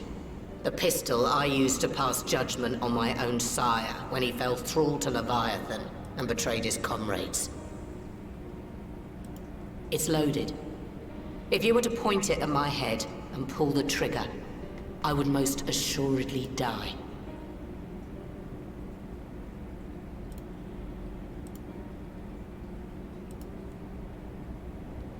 Though it isn't much, my life is the single most valuable thing I possess. If it will suffice to atone for past wrongs, take it. A single bullet to annul the old pact, and my blood to write it anew. What comes after, I entrust to this man, my second in command. I know that he will do his utmost for the happiness of all who call Vilbrand home.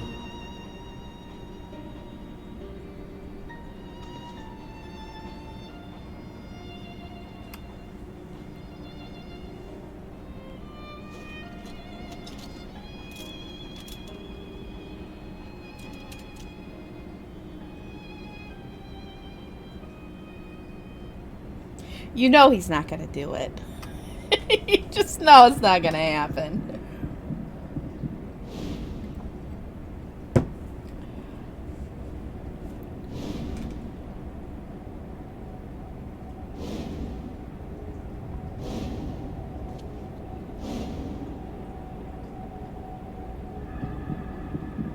Oh, it's not spoilers! I don't even remember half of this stuff.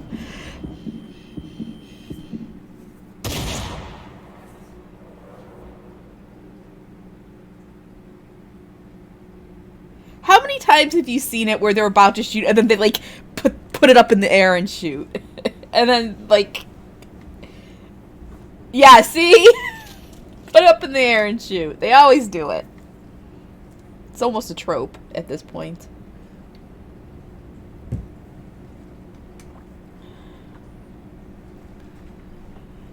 I do not trust you. Not yet. But Gaboo does. And I will trust him.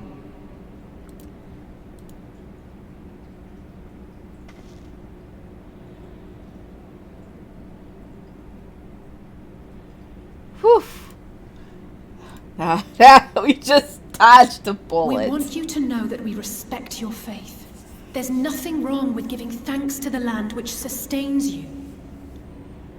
But summoning is different. Should you hear of anyone who would attempt it, we ask that you appeal to their better judgment, or failing that, seek our aid. We're always ready to help. Many and more of my brethren are yet enthralled to the Great Father, just as I was. If you could free them too, I would be grateful. Appreciative, thankful, grateful.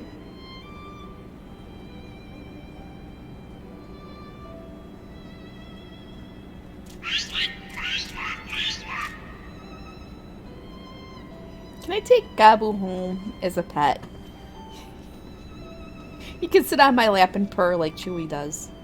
'Tis we who should be grateful, Patriarch. I thank you for affording us this chance.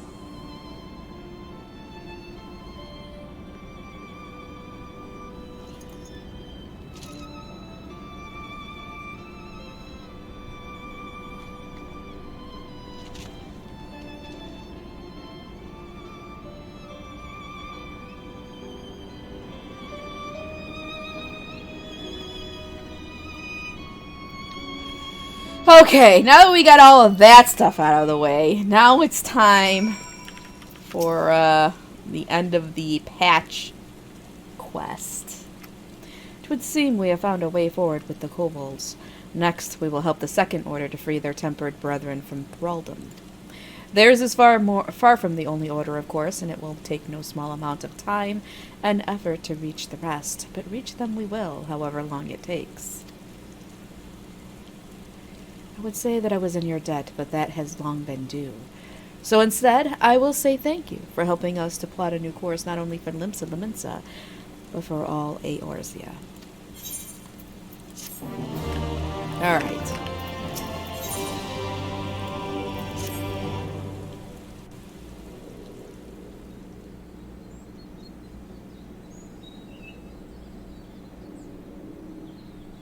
Right. Let's return to the Rising Stones.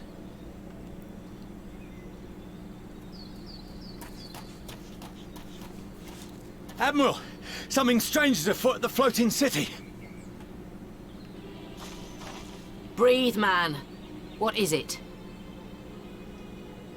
I think it's best you see for yourself. Please, come with me. Uh-oh.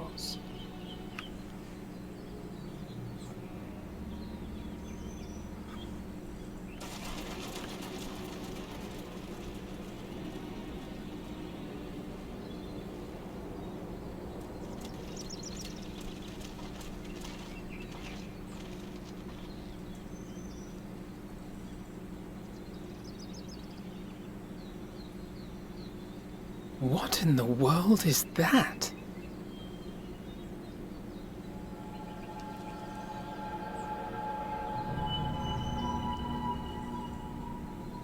A tower? You can see it too, then? I feared I was losing my wits. One moment I was patrolling as usual, and the next it was just there.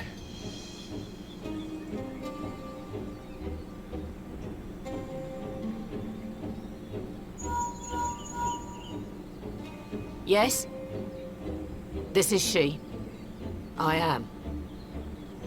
I'm looking at it. What? Understood. Send the Elder Seedseer my regards.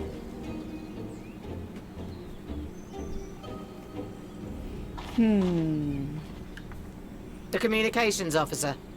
It seems this isn't the only tower. They've sprung up all across Eorzea.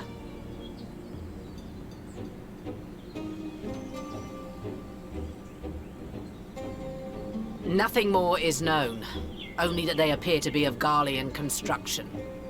Our allies on the Alamegan front are on highest alert. Forgive my directness, but would you join them? They may well need the help. Of course, Admiral. We shall make all haste.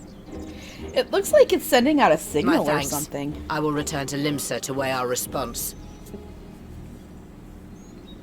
Look for Commander Hext when you arrive in Alamigo, and may the Navigator speed you on your way.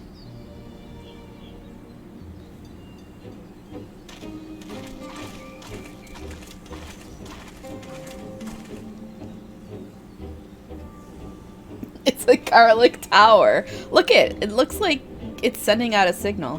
Like radio waves or something.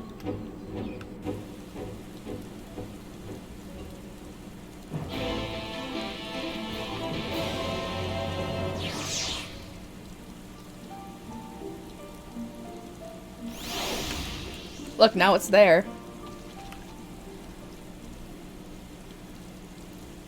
For reals. Okay. To the Alamegan Quarter.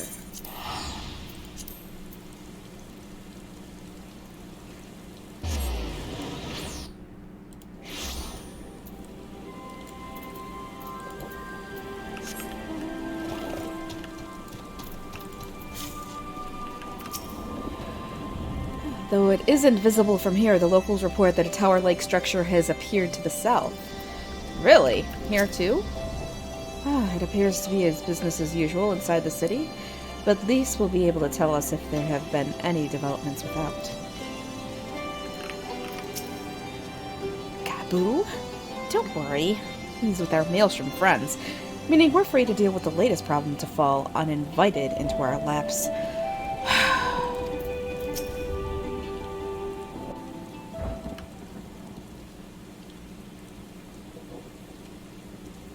Thank you for coming so soon.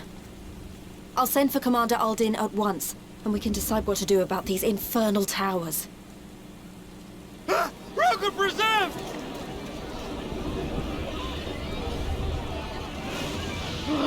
What the heck?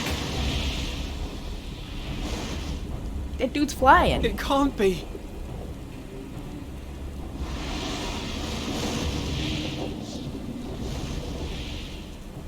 The palace! After them!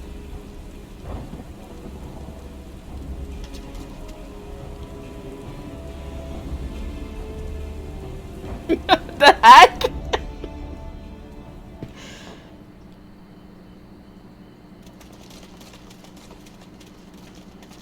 You're here, good.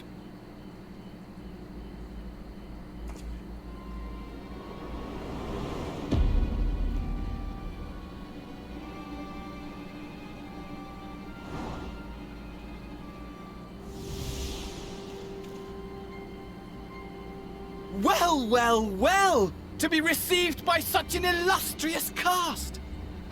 Why? Even the hero of the piece is here! I feel quite starstruck. Is that...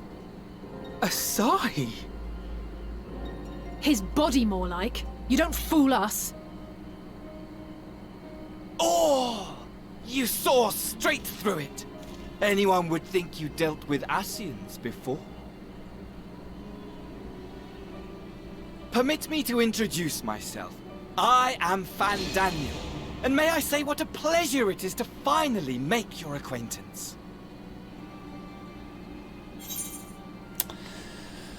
What do you want? Seriously. Let's finish this farce. My, straight to business is it? Suit yourself. It is my intention to recreate the final days, to which end I have distributed a collection of rather ingenious devices, or towers, which will, in time, give rise to the grandest of spectacles. The final days? But it was the Asians who labored to prevent them. You're quite right! Though I would expect no less from one responsible for eliminating my unsundered colleagues. Honestly, the three of them were obsessed with restoring the one true world. As a sovereign individual, however, I never had much interest in such things. I mean, why bother when you're just another sundered minion? Admittedly, Elidibus was not convinced by that argument, but thanks to you, I'm finally free of his incessant nagging. Free to use my powers as I see fit, to fulfill my heart's desire. This guy is insane. And my heart's desire is to lay this half-broken world to waste, leaving nary a fleck of dust behind! What? Why would you want such a thing? Because I want wretched creatures who ask such meaningless questions to die! You! And you! And you! I want you all to die! And I want to die too! Oh, yes! I want to die and take everyone with me in a paroxysm of pain and suffering! I'm different, you see, from the ancients who clung to dear life, and from you. So don't bother trying to reason with me. You will find I have no reason, or creed, or any such tripe. I just want to destroy the world. But please do resist with all your might. It will add to my enjoyment. Now then, ladies and gentlemen, keep your eyes peeled, for the curtains have risen on the spectacle to end all spectacles. We, the Telophoroi, shall be your performers and this very star our stage.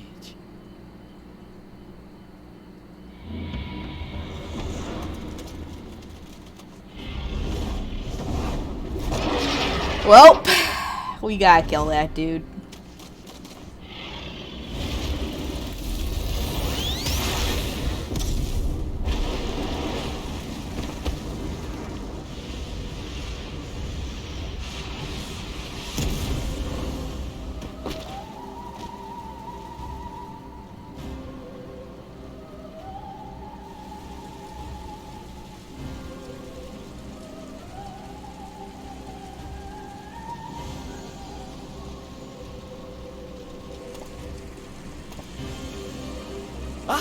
But I nearly forgot. I have a message for you. My esteemed patron, Lord Xenos, eagerly awaits you at the heart of the chaos. Fucking Xenos! No! God, I hate that guy. Trying to destroy the world, he exists solely to relive a certain, transcendent moment with you. And it is for that reason he would reduce all to ash.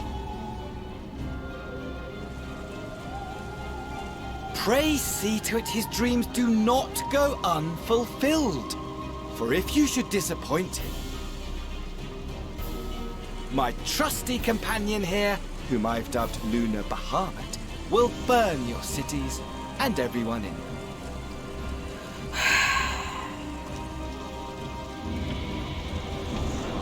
I thought we were freaking done with these Asians.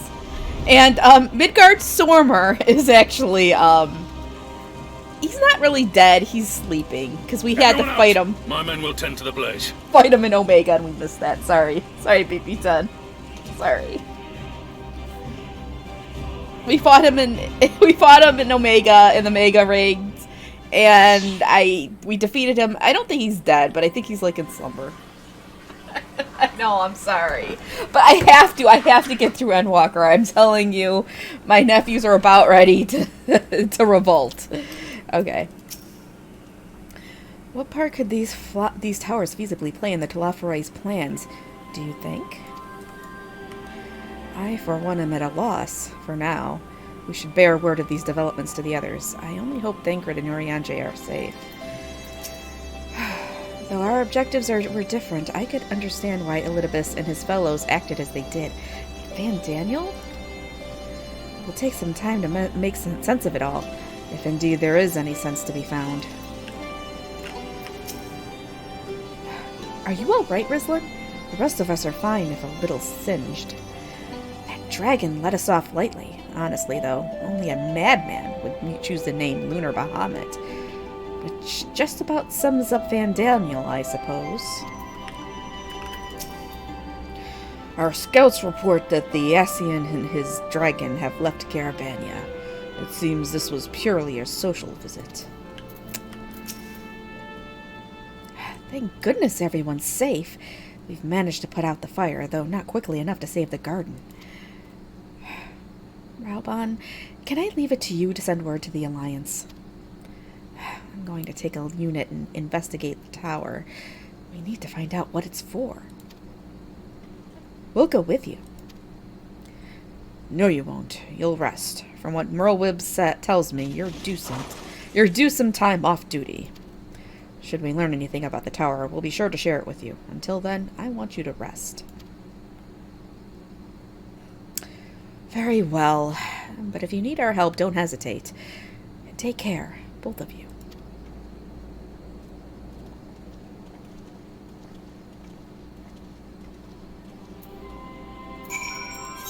Alright, back to the Rising Stones.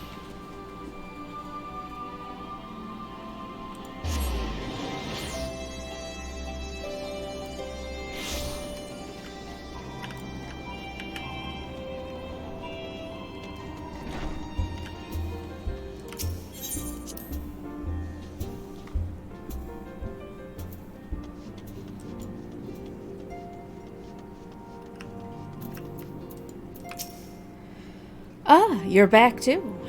Good. We've received the reports from the Alliance. Since we are all here, perhaps those who bore witness to the events in Alamigo, could treat the rest of us to a first-hand account.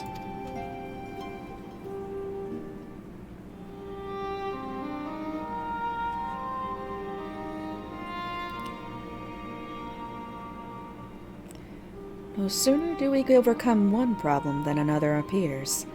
It would all seem tediously predictable but for the endless variety of our foes.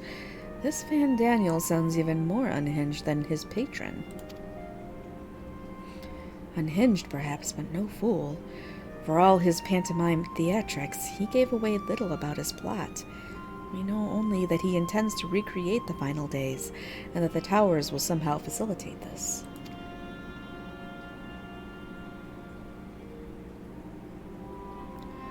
He also called his dragon Lunar Bahamut. Let's not forget that little detail. And the creature certainly did resemble the Elder Primal. That may be, but the fact that it answered to Van Daniel would suggest they are not one and the same entity. I think it more probable that it is some manner of simulacrum born of Asian magics. Whatever it is, for now we can but work closely with the Alliance and remain vigilant. I believe that concludes our news. What of yours, Ishtola? I've been to the Sultana. Knowing how quick the immortal flames are to dispose of their temper, I judged it best to provide them with the cure first. As soon as I had sufficiently recovered, I traveled to Ul'dah and delivered the porksies to her grace, along with detailed instructions on their use.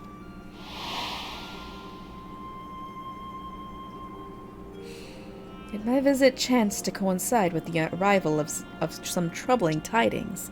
The immortal flames had been on the cusp of agreeing to a truce with the Amal-Jah when negotiations abruptly collapsed. The Amal-Jah claimed that a number of their kind have been abducted, and that men are responsible. Naught is known of the perpetrators as yet, but as the immortal flames went about investigating the abductions, they came upon one of Van Daniel's towers. On the subject of the towers, you may be interested to learn that they are not an exclusively Eorzean phenomenon. According to the Alliance, they have been sighted as far afield as Yangsha. Then it would seem reasonable to assume that they are everywhere. We simply have not found them. Well, as you said yourself, we can do little for now, save remain vigilant. And since we are dealing with a dragon, ostensibly at least, I believe it would behoove us to enlist the aid of an authority on such foes.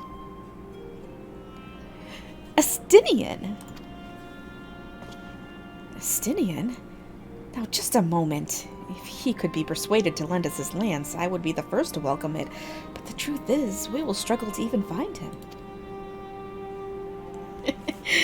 Oh, you let me and Kryl worry about that. We'll sniff him out, no matter where he's hiding. If indeed he is hiding, we have ways of locating him regardless. So if there are no objections, we shall depart at once. Oh, jeez. Okay, well, rather than sitting around, I think I might go to each of the city-states and educate them on the use of the porksies. They would doubtless appreciate it, but might consider taking a moment to rest before leaving. You would be fresher for the tasks ahead.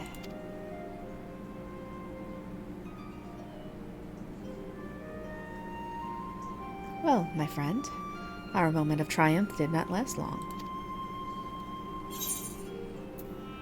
Let's see.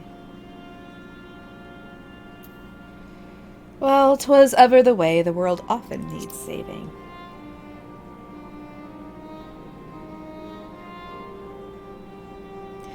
And save it we shall. I, for one, do not intend to allow a nihilistic madman to take us all to the grave with him. Not when the future holds such promise. Nay, I will do all in my power to protect those whom I hold dear, just as you have always done. Wait, am I one of those people you hold dear? Aw, shucks. Shucks, Graha. But I'm already taken. I'm sorry. I'm sorry.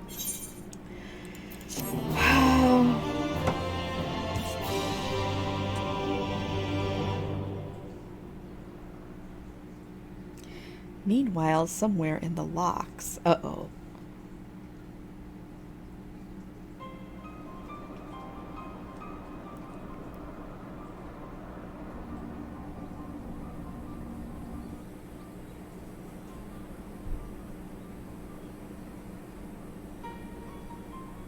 The scouts should have been back by now. I'm gonna go and find them.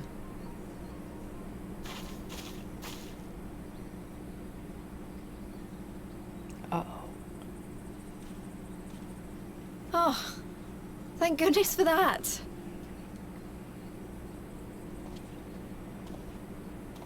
He doesn't look good.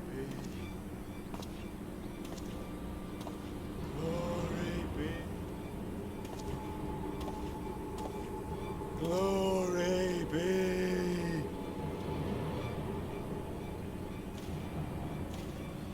Glory be to Garlemald! What? Meanwhile, in the Imperial Palace. Oh no. We're gonna have to see more Xenos.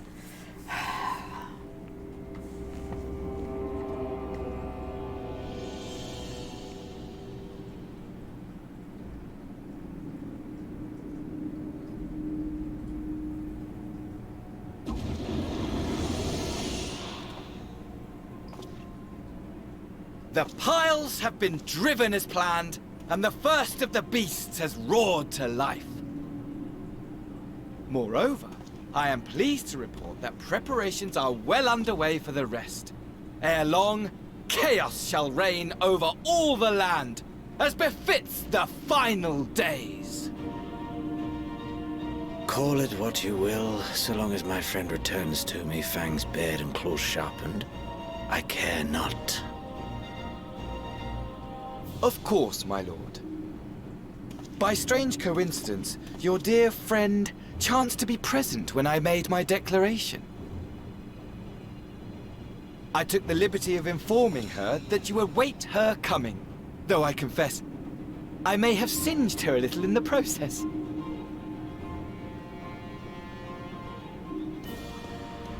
And why do you tell me this? Are you in such a hurry to die? Oh, man. Ah, my apologies. I must guard my tongue lest it be the end of me.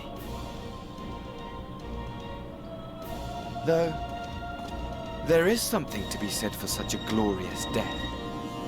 Better to fall to one who has it all than falter before an inferior. Huh. I shall keep it in mind as a contingency.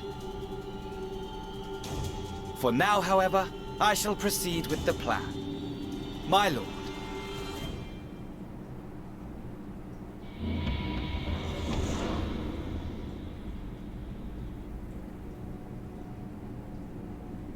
I must find myself a new weapon. One worthy of our long-awaited reunion.